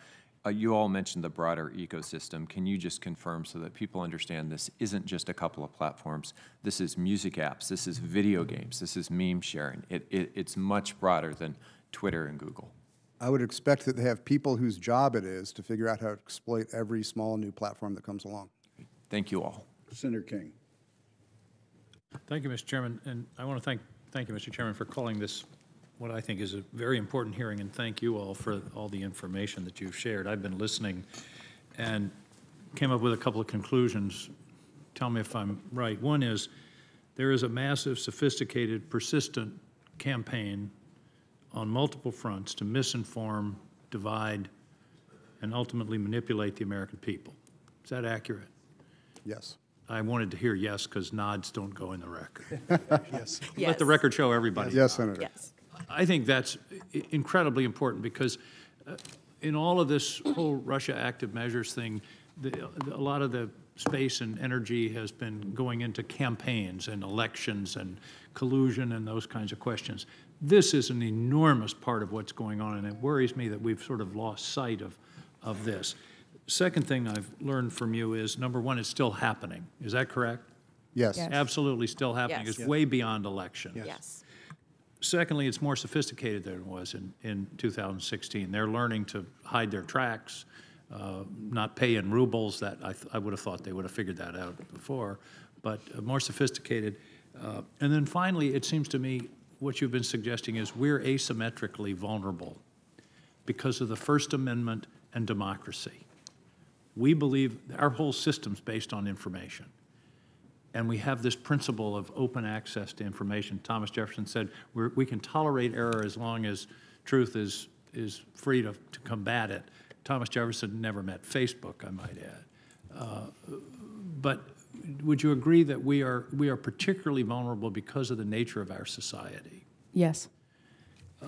Now, this one's for the record because I think it is a long answer. It seems to me there are three ways to combat this. And the first, and this is what I would hope you would supply for the record, technical solutions. Things that have been mentioned today that we could do and that Facebook could do or Google or Reddit or Twitter, whoever. Technical solutions, identifying bots, for example, those kinds of things. Please give us some specificity and things that you think we might be able to do without violating the First Amendment. I shudder when I hear the words regulate the internet. I don't want to do that, but there may be things that we can do that could be helpful. The second thing, it seems to me, and Dr. Helmuth, you mentioned this in your testimony, we need to do a better job of media literacy. I had a meeting just before, in the fall of '16, with a group of people from Latvia, Lithuania, and Estonia. And I said, what do you do about this problem with the Russians' propaganda and you can't unplug the internet, you can't unplug your TV? They had a very interesting answer. They said, the way it works over here is everybody knows it's happening. And therefore, when something like this comes online, people say, oh, it's just the Russians again. We haven't gotten to that point. Dr. Helmuth, is that what you mean by improved media literacy? Yes, precisely. To be able to recognize these instances when they appear, and to be able to process those in a way that can minimize the impact. But that goes, it's deeper than just having a hearing. This has got to be, where our kids are growing up with these devices, but not necessarily being taught how they can be manipulated by their devices. I think there ought to be standardized courses in high school called digital literacy. And increasing the public's awareness that they are being conned, or that at least they're potentially being conned, and how to ask those kinds of questions. Senator, I think that that's right. It has to include online literacy as well as just your standard media literacy, but it also can't just be in the schools. One of the things we know from research is that, in fact, it may be that older populations who are not growing up with technology may, in some cases, be more vulnerable to manipulation by this kind of activity. I would argue that's because they grew up with newspapers and they have this unspoken assumption about editors and fact checkers. I think that's probably right, sir. And if you do your website in Times New Roman, people Yes. give it some credibility. Especially if it's your friend sharing it or somebody you believe to be your friend. Somebody And your friend may be sharing something which they got from somebody that they didn't know where it came from. Absolutely. Final point, and I think you've touched on this, is deterrence.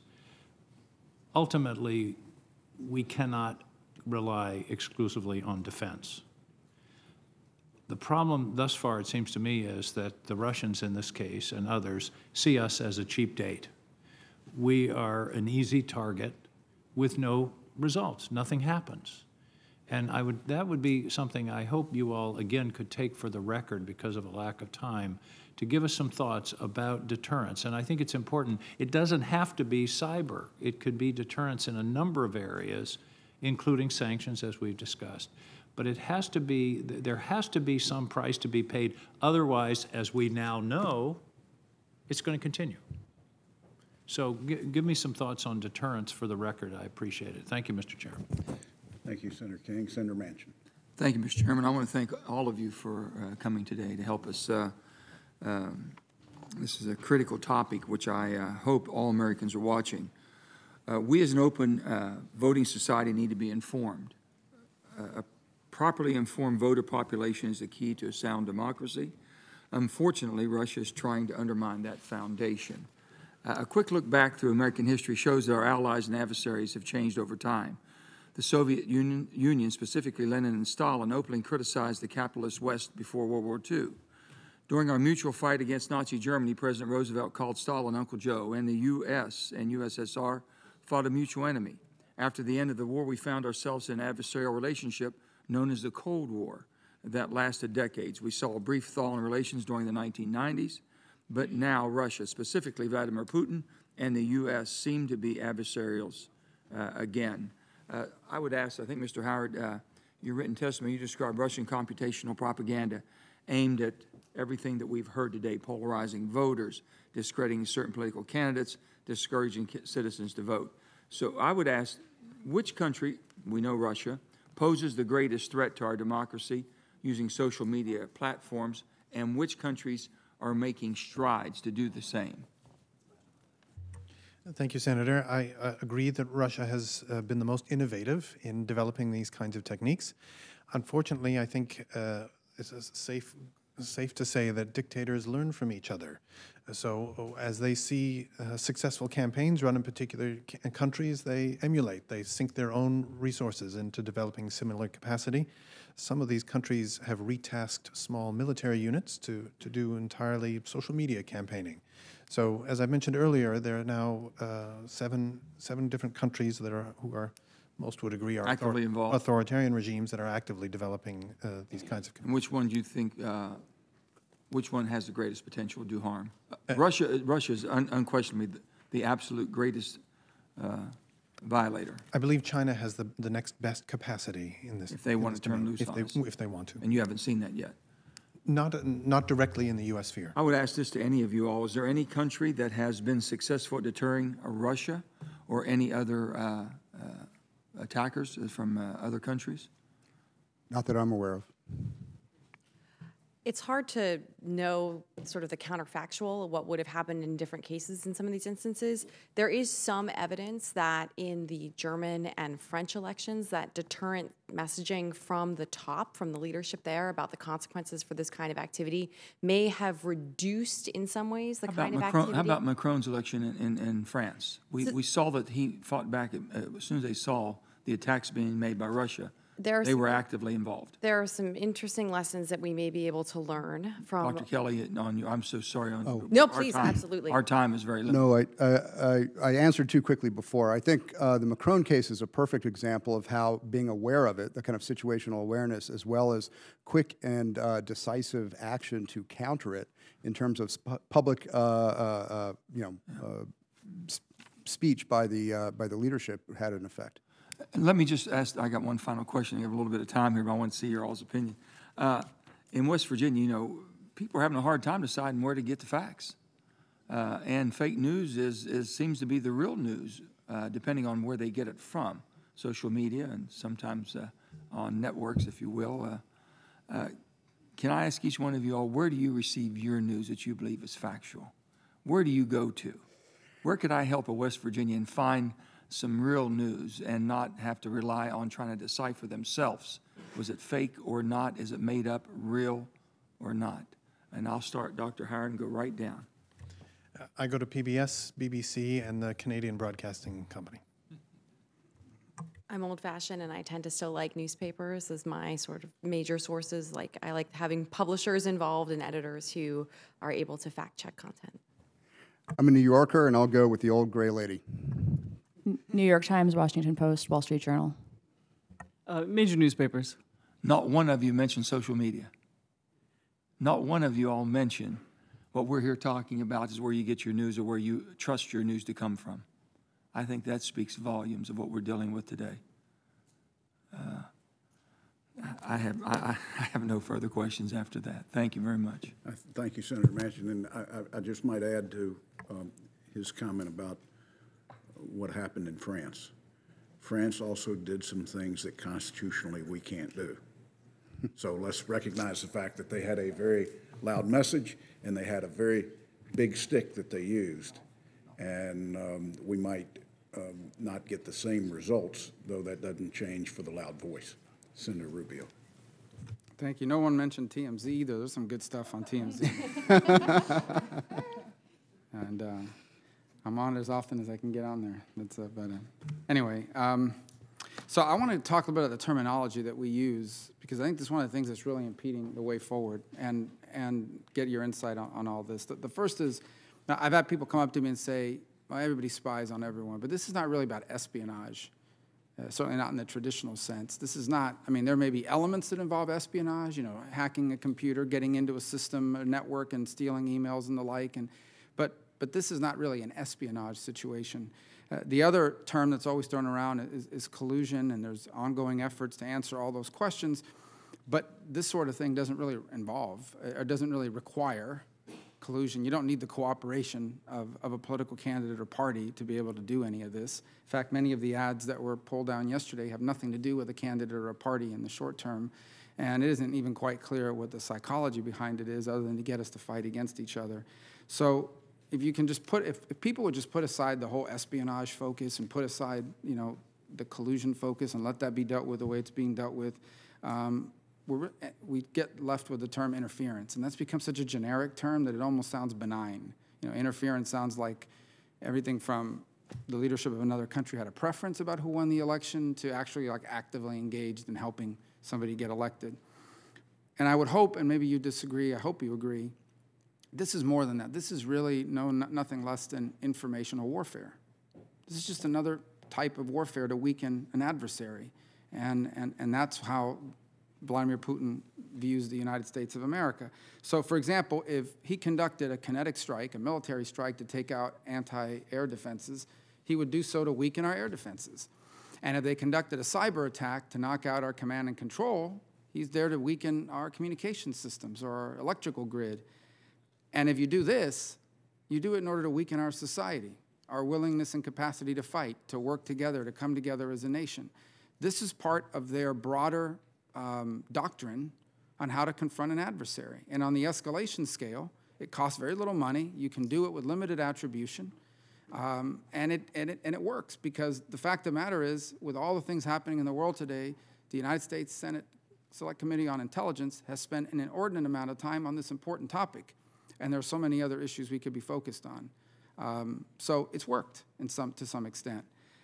Is this assessment of it right? This is not interference. This is information warfare designed to sow division and conflict and doubts about, because whether it involves changing voter registration databases in the future at some point potentially, or the stuff we're seeing now, all of that is designed to sow chaos, instability, and basically to get us to fight against each other. We're already fighting against each other in this country. All this does is just sort of stir that up even more. Is that an accurate assessment? Is this informational warfare? I agree 100%.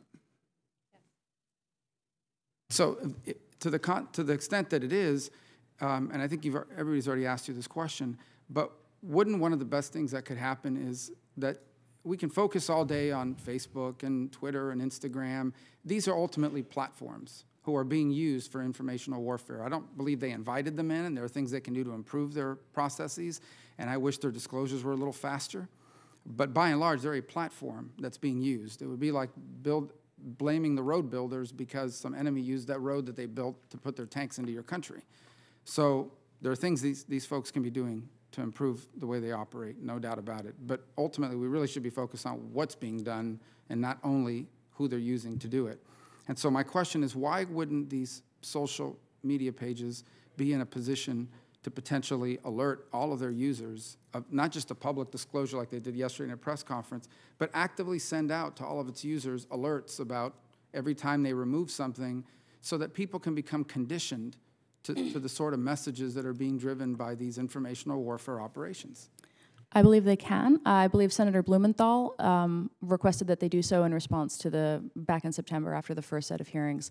They did push notifications to people saying that they had seen content, they had liked a page, they had engaged. I believe Twitter sent out emails to users who were affected. That kind of disclosure is absolutely necessary, because one thing that it does is it comes from a platform that is at least seen as somewhat trustworthy, whereas if they hear it from the media, you see these polarized echo chambers where some people don't even believe this is happening.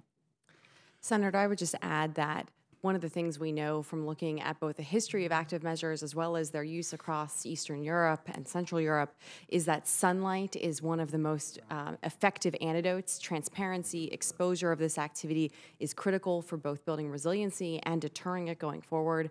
And so I absolutely concur that the more information, the more transparency that the platforms can be providing to their consumers, to the users of information about these activities is absolutely critical. And I don't have a question, Mr. Chairman. I just want to say that it's great that Facebook put this stuff out there and that we're having this hearing. I promise you, the vast majority of people that I know back home will never see a single one of these images, because there's a lot going on in the news every day, constantly by the hour.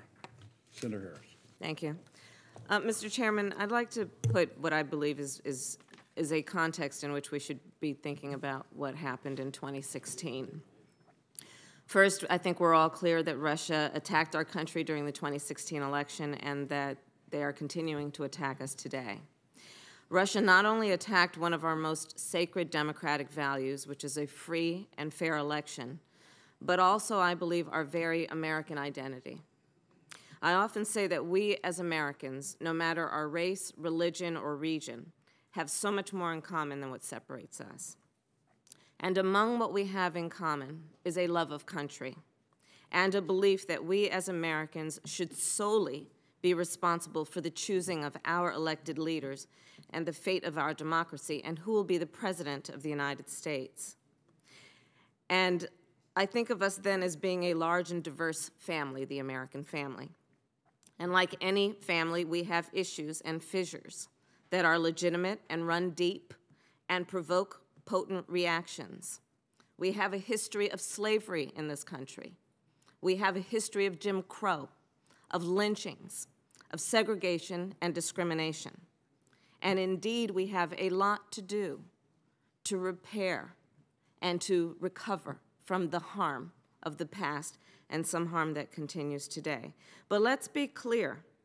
Someone else came into our house, into the house of this country, the family of who we are as Americans, and they manipulated us. And they are an adversary. And they provoked us, and they tried to turn us against each other. The Russian government came into the house of the American family and manipulated us. And we must take this seriously in that context and understand that when we debate, as we did in 2016, one of the most important debates that we have, which is who will be the leader of our country, the Russians exploited our nation's discourse to play into our deepest fear. And as leaders, I believe then it is incumbent on us to speak to the American people about how we can solve this urgent national security threat. I believe first we must act urgently to bolster our country's defenses, like our election infrastructure and cybersecurity, a bipartisan issue that we have been working on in a bipartisan way. I thank Senator Lankford and many of our colleagues throughout the work that we've been doing on the Secure Elections Act. But second, I believe we need to make sure that the American public recognizes who is trying to sow hate and division among us, so that the American public can rightly identify and see it for what it is, an attempt to exploit our vulnerabilities for the purpose of weakening our country and our democracy. And with that, I'd like to ask Ms. DiResta, in your written testimony, you say that the Russian Internet Research Agency, the IRA, efforts targeting the right-leaning, quote, right-leaning and left-leaning Americans was unified in its negativity toward the candidacy of Secretary Clinton. And that, quote, in pages targeting the left, this included content intended to depress voter turnout among black voters. This seems to corroborate the intelligence community's finding that Russia was trying to hurt the campaign of one candidate in the 2016 United States election and help the other. Can you tell us more about what your research has found regarding the nature of the political content that the Russian IRA was pushing toward Americans on social media during the 2016 campaign? It was unified on both sides in negativity towards Secretary Clinton. It was not unified in being pro-President Trump. So the pages targeting the left were still anti-candidate at the time, Trump. On the right, we did see an evolution in which evidence of support for candidate Trump continued. During the primaries, there was some anti-Senator Rubio, anti-Senator Cruz content that appeared. And there was a substantial amount of anti-Secretary Clinton content on both the right and the left. On the left, that included narratives that either African Americans should not vote, should vote for Jill Stein, which was not a wasted vote, and during the primary there was support for candidate Sanders. And then quickly, Ms. Rosenberger, you recently published a report policy blueprint for countering authoritarian interference in democracies. You described an event on May 21st of 2016 where two groups were protesting in Houston, Texas. And one was called the Heart of Texas that opposed the purported Islamification of Texas. On the other side, the United Muslims of America, who were rallying to purportedly save Islamic knowledge. And these protests were confrontational. Can you tell me, at the time, were law enforcement or the protesters aware of who had manufactured the conflict?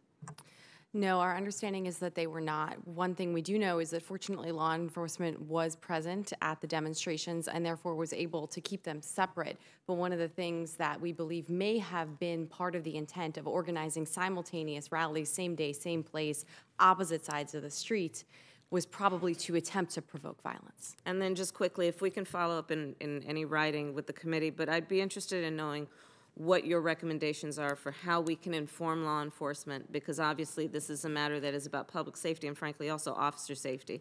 As we know, many of these disruptions end up resulting in violence and harm to many individuals. Absolutely. I would just point very quickly to the announcement from Facebook yesterday, which actually seems like it may have been something intended to be along similar lines with a protest attempting to gin up very high emotions. Senator Langford. Yeah, Mr. Chairman, to all of you and your research and the data that you're putting together to be able to help us in this and be able to expose some of the issues, thank you. Y'all have done a lot of hours at a computer and running a lot of data to be able to get to this point, and we appreciate that very much. Mr. Rosenberg, I want to ask you about some of the recommendations that your team has made, and to follow up on one of the questions that Senator Blunt had started. You've made some very specific recommendations that when we discover attribution, which is not easy to do, but when we discover it, see it as a foreign actor, three main sets of responses you seem to have recommended. Sanctions, making sure there's a reputational cost for the country that's doing it, and considering offensive cyber operations. I want to take those in reverse order. What would you consider an offensive cyber operation that would be effective in this means? Well, Senator, as you know, the use of offensive cyber operations is itself a very complex problem. So I'm just going to kind of boil it down to be specific within this context. What I would say is I think that there are instances in which when the U.S. government is able to identify, for instance, the servers that are being used to carry out these operations, based on a variety of potential damage assessments, et cetera, I do think that there are instances in which that might be an appropriate course of action. Again, as we know, in offensive cyber, this can often lead to a challenge of whack-a-mole. You set up a new server, et cetera. It does impose a cost. Of course, one of the things that we know that creates challenges is sometimes for these transnational operations, they may, for instance, be using a server in the United States or in the country or in the domain of one of our allies. So that introduces complications. So it's not a super simplistic answer, but I do think that there are instances in which we should consider it. So you also mentioned reputational costs. I'm not sure there's anyone left on the planet that doesn't understand that Russia does propaganda on their own people and does offensive propaganda against everyone else. What kind of reputational costs could you put on Russia trying to expose their activities? Senator, the reputational cost recommendation is a little bit more specifically aimed at China, where I think that, as others have alluded to, China has the capabilities, and we're seeing them test these things in their neighborhood. China has a longer-term strategic interest that's much more about generating affinity toward it and its model. So I think that reputational costs will be more effective with China. I concur with you that when it comes to Russia, reputational costs are difficult, although I do believe that it is important for the American people to hear clear and consistent messages from our leadership that Russia and Vladimir Putin are an adversary and a threat to our nation. It was one of the areas that I was pleased with Facebook's announcement yesterday that this committee had talked to Facebook about multiple times. It's one thing to be able to say that they are being used by an adversary. It's another thing to actually show the images. Yes. Yesterday, Facebook was rapid to not only say there's an outside entity, we're not saying it's Russia, it looks like it is, but here's the images they're putting out, here are the events they're putting out, and they put out a tremendous amount of data yesterday that's much improved from where we were 2 years ago, where they were still saying we're not sure if they used us or didn't use us. Now they're being very forward-facing on that. That's helpful to be able to get information around faster. Traditional media multiplied that message by putting it out as well. That helps us to be able to get the message out. That's one of the things that we heard on this committee multiple times. European allies have faced from Russia those attacks, that they've been able to get that and have that pushback immediately. So that was helpful to be able to see it yesterday. I have one other question to relate to this as well. You had mentioned a comment here in one of your recommendations on making sure that there's transparency. Passing legislation that ensures Americans know the source of online political ads. Much of what happened with this was not an ad. It was just a profile that was set up that they did a tremendous amount to be able to develop it. How do you separate out being aware where an ad is coming from and just a profile that's a free profile that's developed quite a following? I completely concur that the political advertising piece of this effort was a small one. My own view, coming from a national security perspective, is when we identify a vulnerability, we should close it off. And so even if it was not the most significant avenue that was utilized, I absolutely believe that applying the same standards to political advertising online that apply offline is absolutely essential. That being said, that will not solve the problem, and we can't be in any way convinced that it will. And so that's why we also recommend a number of transparency measures about providing greater context for users about the origin of information, about whether automation is involved, about requiring some kind of authenticity confirmation while protecting anonymity. I think these are the kinds of steps that can help mitigate some of these broader concerns that you're raising. I look forward to that conversation. We also need to have a conversation on, is there a level of cooperation needed between the internet service providers, cell phone companies, and others that have a different level of information about where that information is coming from, and then their cooperation with some of the providers of content. Right now, we're leaning on providers of content to say, help us with the data and help police yourself on it. But there's another whole level of information coming from the ISPs and from the cell phone companies and such as well of where that data is actually originating from. Absolutely, and when you combine that with information that the intelligence community can provide, I think that that is how we begin to put together different pieces of this puzzle to create better identification processes. Look forward to that. Thank you, Mr. Chairman. Senator Reid. Well, thank you very much, Mr. Chairman, and thank you all for your excellent testimony. And we all here appreciate what Facebook did yesterday. I think it was a very appropriate and a timely response. But there was a comment that you made, Dr. Howard, that I think is very important and bears repeating, which is basically the companies are beyond self-regulation. Could you elaborate on that, and then I'll ask the panel if they concur? I think much of what we've discussed today has come from evidence that has been released very slowly over a 2-year period, often after prodding from you, multiple kinds of committee investigations and multiple governments.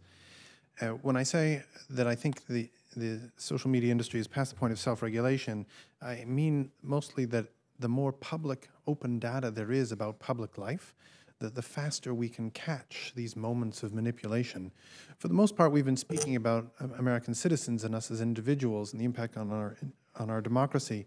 But democracies have civil society groups, faith-based charities, civic groups, prominent hospitals and universities that are also under attack. And these are also distinct to democracy, and these are the organizations that I think can help defend us. But I think, again, we have gotten, and the chairman and the vice chairman done a remarkable job. We've gotten, as you say, slowly and surely, we've gotten a little bit more response.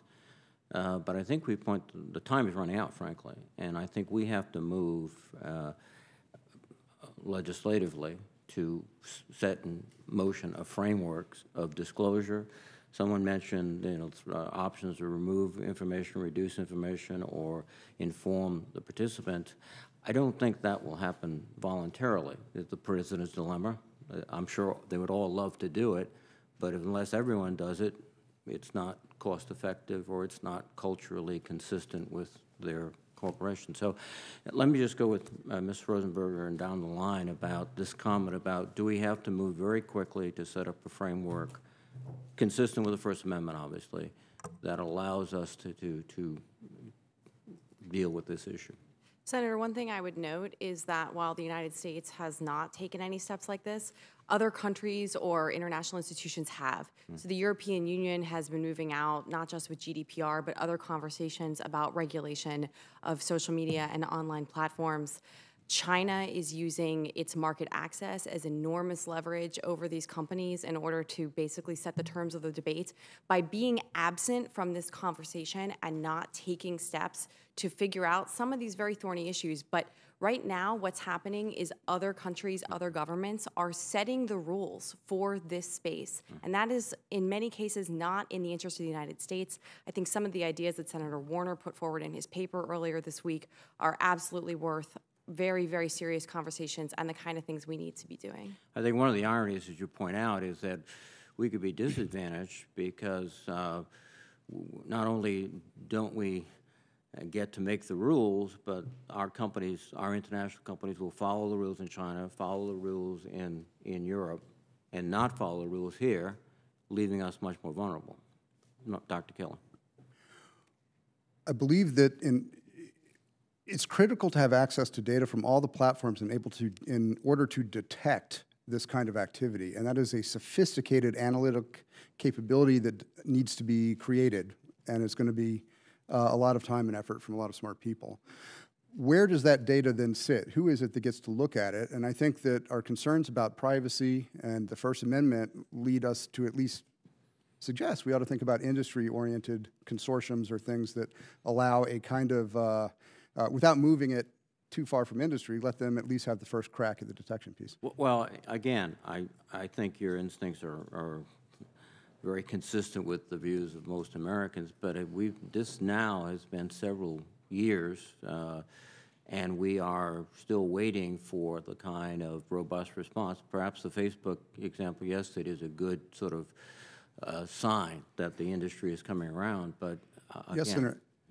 I think that the proactive transparency we saw yesterday from Facebook shows real leadership in the field, and I think we need more of that. We do, and my concern is that, again, there are other incentives, disincentives, profit, culture, et cetera, that could inhibit that.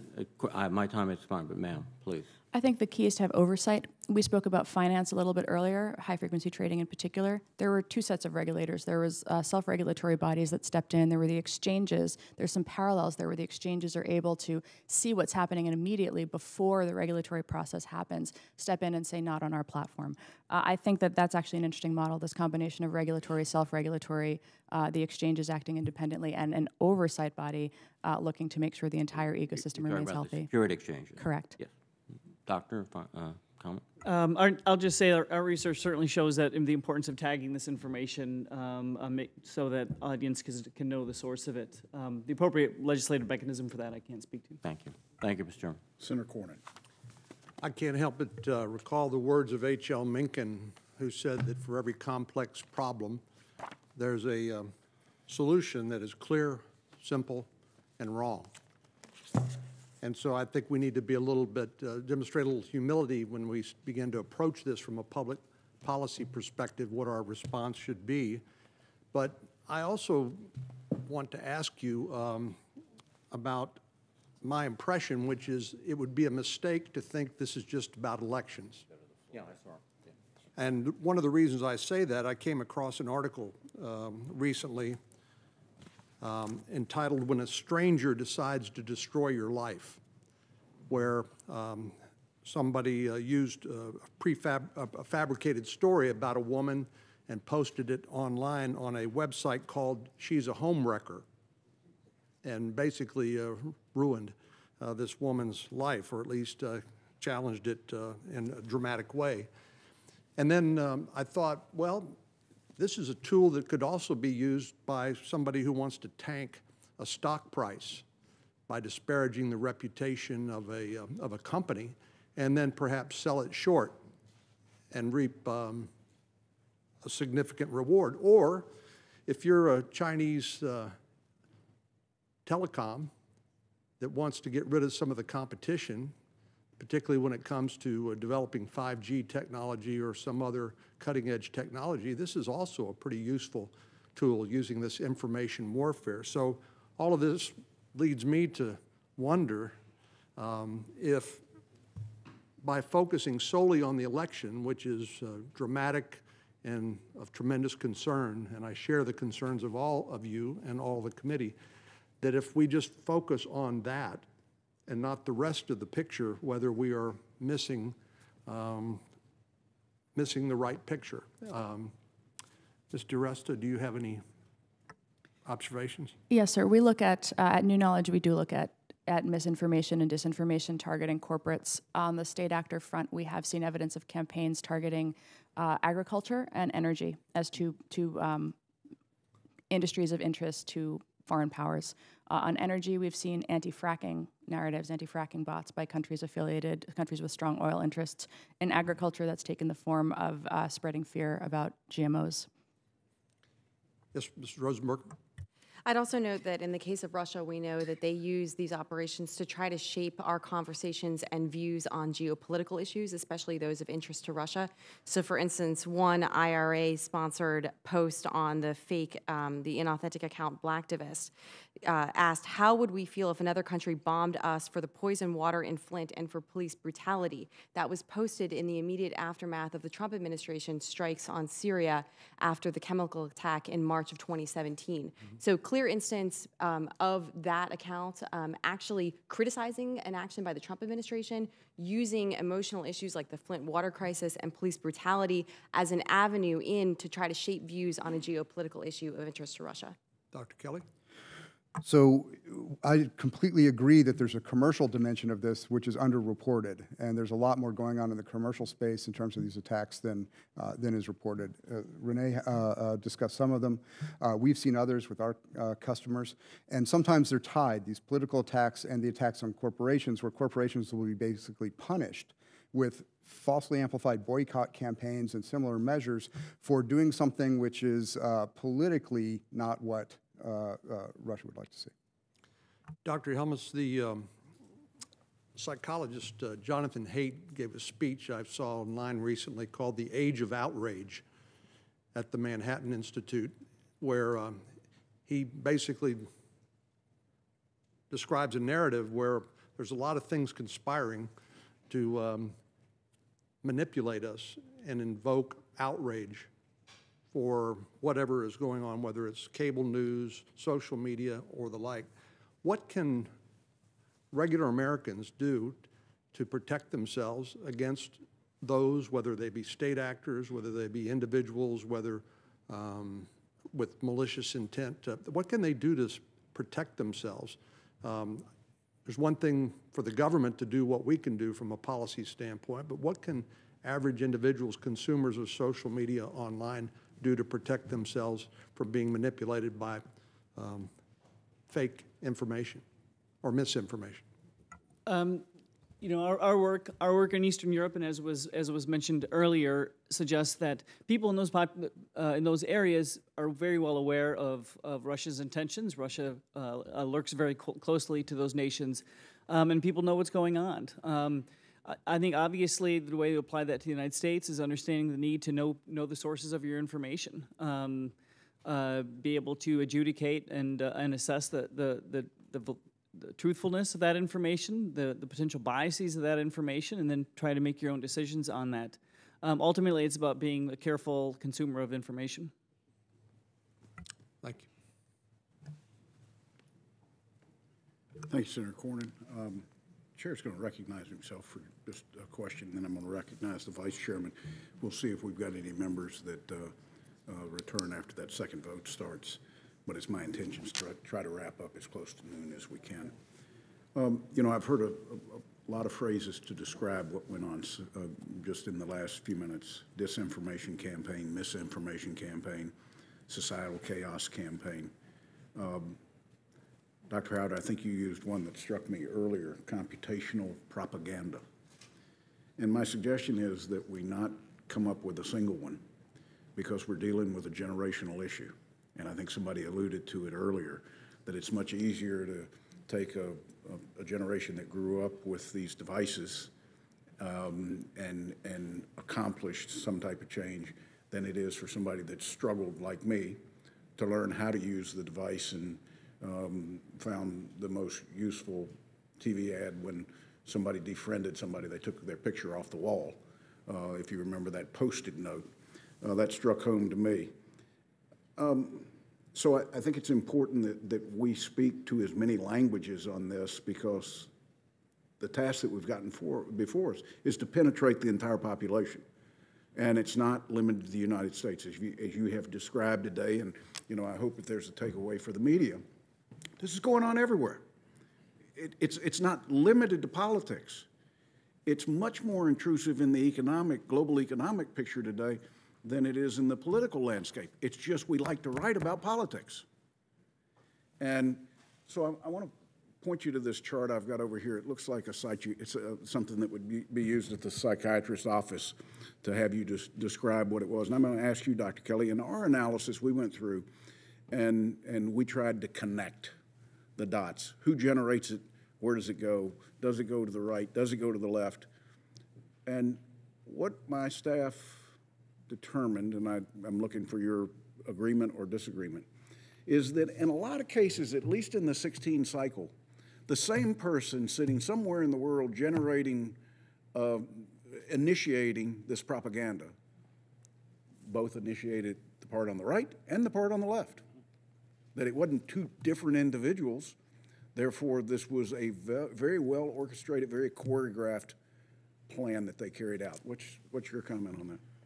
Well, this is very interesting, and it tells a deeper part of the story that the recent Clemson paper tells, which is that you don't just have one room full of people who are running right-wing trolls and another room full of people running left-wing trolls. It's actually the same people at the same computers. So I think that is a real lesson in how we need to worry about the way they're trying to play us like marionettes, right and left. And is it safe to say that it's so easy that Russia uses existing views inside of American society? All they do is try to make the gap bigger between the two by inflaming both sides. I agree. I think that they're not creating these divisions. They're not, and they're doing the same thing in Europe and elsewhere. They find in a society what are the vulnerabilities, what are the groups that oppose each other, and they're basically arming them. It's kind of like arming two sides in a civil war so you can kind of get them to fight themselves before you go and have to worry about them. So, Ms. Rosenberger, is this any different than really what we faced in the 1960s and the campaigns by the Soviet Union against their adversaries in the world? It is and it isn't, right? I think the playbook in some way is the same, but the tools that they can use to run those plays are very different. And what we have seen is that digital platforms have supercharged the ability to take that playbook and to really reach a much broader audience more quickly and in a much more targeted kind of way than what we would have seen in the 1960s. There's a difference between hand cranking out leaflets in a basement and passing them around under covert means than there is from putting information online using automated techniques, inauthentic personas to watch it go viral. I will say that the Vice Chairman has been one of the most outspoken about how technology allows this plan to be on steroids. Words like bots, and he comes up with some new ones every day, that many on the committee and most in the country either didn't understand at the beginning of this or still don't understand. So I'm not sure that we can emphasize enough the intent, but more importantly, the capability. And he deserves a tremendous amount of credit for raising this to the level that it is. I recognize, Vice Chair. Thank you, Mr. Chairman. That's the nicest thing you've said about me, and you said it with no members here. I can repair the record. Well, I want to start with what Senator Cornyn and you just said. I think the political piece of this is really going to be relatively small compared to the overall threat. And I think one of the things we've not talked about yet today is the marrying of cyber attacks with misinformation and disinformation. So if somebody goes out, and let's say, for example, that the Equifax hack was actually done by a foreign actor, and it's got personal information on 146 million Americans, then that actor contacts you with your personal financial information, you're going to open that message. And then if behind that message comes a live stream video of what appears to be Mark Zuckerberg or Jay Powell, the chairman of the Federal Reserve, the ability to wreak havoc in the markets, it really almost overwhelms what we've seen on the political front. And so this cyber misinformation combination is one that's important. I appreciate when we were talking earlier and recognize, DeResta, you really helped me recently, that even something that seems so obvious as should we have the right to know whether we're being contacted by a human being or a bot has layers of complexity to it. But I think we ought to continue to explore that. Ms. Rosenberger, I've got 2 points I want to make. One is you have rightfully said we want to make sure that we protect anonymity, particularly the foreign journalist in Egypt or the female journalist in Egypt. And the ability to hide sourcing gets easier and easier with the use of virtual private networks. Even with those challenges, Shouldn't we have some ability, though, to say, should an American have some ability to put some kind of geocoding location so that if somebody says they're posting a message from Michigan or North Carolina and it's originating in Macedonia or Russia, you ought to at least have that information. Again, you can still, we don't have to get to content, but we could just know that there ought to be a second look because the origin of that post may not be what is described in the post. Is that a possible tool? I think that there are ways that can be, that's one thing that can be investigated. I think there are a variety of ways to require authenticity without requiring disclosure sort of frontally, right? So a platform, in fact, some of them actually do require confirmation of authenticity. Some of them include a verified check that then sort of put another level of sort of authenticity on top of that. But I think that there are ways that authenticity can be confirmed, or at least we can do a lot better to try to confirm it, while still ensuring that we do have anonymity protected. And sorry. Let me follow up on that, because we've heard today some members talk about Section 230. Mm-hmm. We've heard some members talk about GPDR and the whole privacy bucket. I've raised some issues about humans versus bots. We've talking here about geocoding. One of the areas that we haven't talked much about, and I appreciate the chairman giving me this extra time, but are there market forces that could help regulate? If we ensured more competition, for example, I was an old telecom guy, and it used to be really hard to move from one telco to another until we implemented requirements of number portability. The Facebooks, the Googles, the Twitters dominate the markets.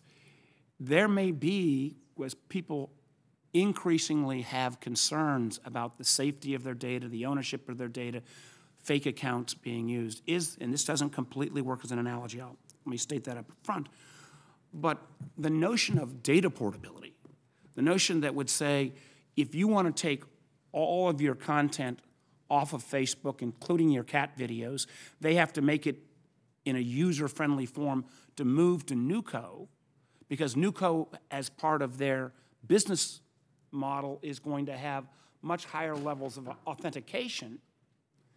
Is that a possible avenue to look at as well? And I'll take anybody on the panel. Now, I know when you get into data portability, you also got to get into interoperability issues, which makes it, again, not a perfect analogy. But is there a nub of an idea there? Anybody?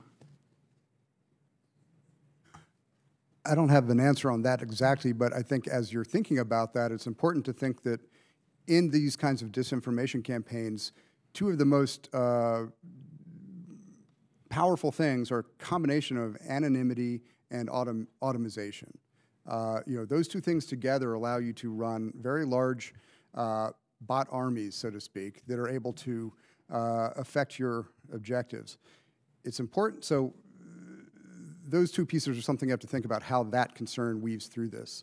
The other thing to realize, though, about that is that the bots are only part of the army, so to speak. So by solving that problem, even if you force them to identify, you've basically forced a medieval army to, put a flashing light on the archers. There's a lot of other folks out there that are playing more direct roles that you still have to worry about.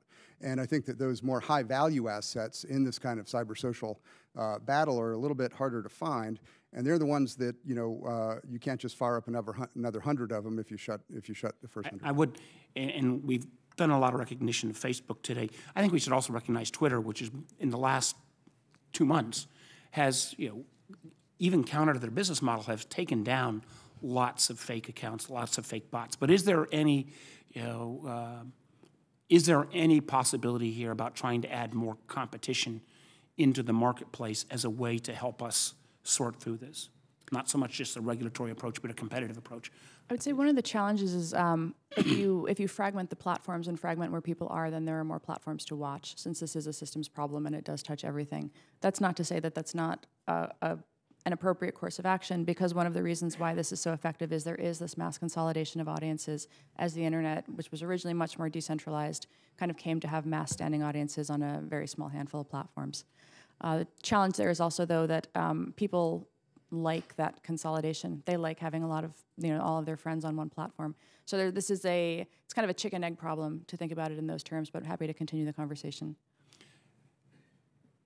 I would just, and if anybody wants to add, my last comment would be, I think one of the earlier statements that were made was that each of these platforms, even as large as they are, really only look after their own content or their own usages. So that ability to see across the whole ecosystem is mostly lacking. And I think the chairman and I, and we've spent a lot of time trying to learn up on this, feel like the U.S. government is trying to get a handle on this, but has got a lot of work to do as well. So I really want to thank all of you, and one of the things that we might be able to find consensus on, is there more ability for us to urge, force, nudge the platforms in an anonymous way to share more data with independent researchers, because you guys actually can give us that system-wide view that for all the size Facebook has, Facebook can't give us the complete picture. Senator, I think that that's exactly right. I think we need two different kinds of information sharing, and ideally they can somehow be combined. One is greater data sharing between the public sector and the private sector, bringing together the capabilities of the U.S. government, the intelligence community, with the capabilities and what the platforms are able to see happening in their own ecosystem. Of course, that needs to be with privacy and speech protected, but I think there are mechanisms to do that. Number one. Number two is cross-platform information sharing. So I would think about this as both a vertical and a horizontal challenge, and then you have the question of outside researchers, which is absolutely critical. I think that Renee mentioned earlier the Global Internet Forum to Counter Terrorism. I think that's one model to look at in this space. There's other models, including from the financial integrity world, as well as from the cybersecurity world, where you have been able to bring together different parts of industry, academics, and the government to ensure that the full picture is put together to best go at this problem. Well, I just want to, again, thank all of you, but I also particularly want to thank the chairman. His notional idea, he did get this beyond taking the Post-it note off the refrigerator, but he has been a great ally, has moved this committee forward on a whole host of technology issues. This is one where there is no Democratic or Republican answer, since clearly the goal of our adversaries was not to favor one party over the other. It was to wreak havoc and split divisions. And I think this committee under your leadership is trying to take this issue on in the appropriate way. Thank you, Mr. Chairman. I thank the Vice Chairman. I'm just sitting here thinking a lot of good's happened since we started this drumbeat over a year ago. A lot of changes have happened that I think 12 months ago at some of the companies we would have said never do. A big ship is not turned around overnight. It takes a while. But I think that they have now given us an opportunity to work with them. And I hope that in a month when we have at least 3 of the platforms in, that we will see a willingness to collaborate with us to come up with a solution that fits both legislatively and from a standpoint of their corporate responsibilities. So I'm optimistic that we're started on that pathway to a solution.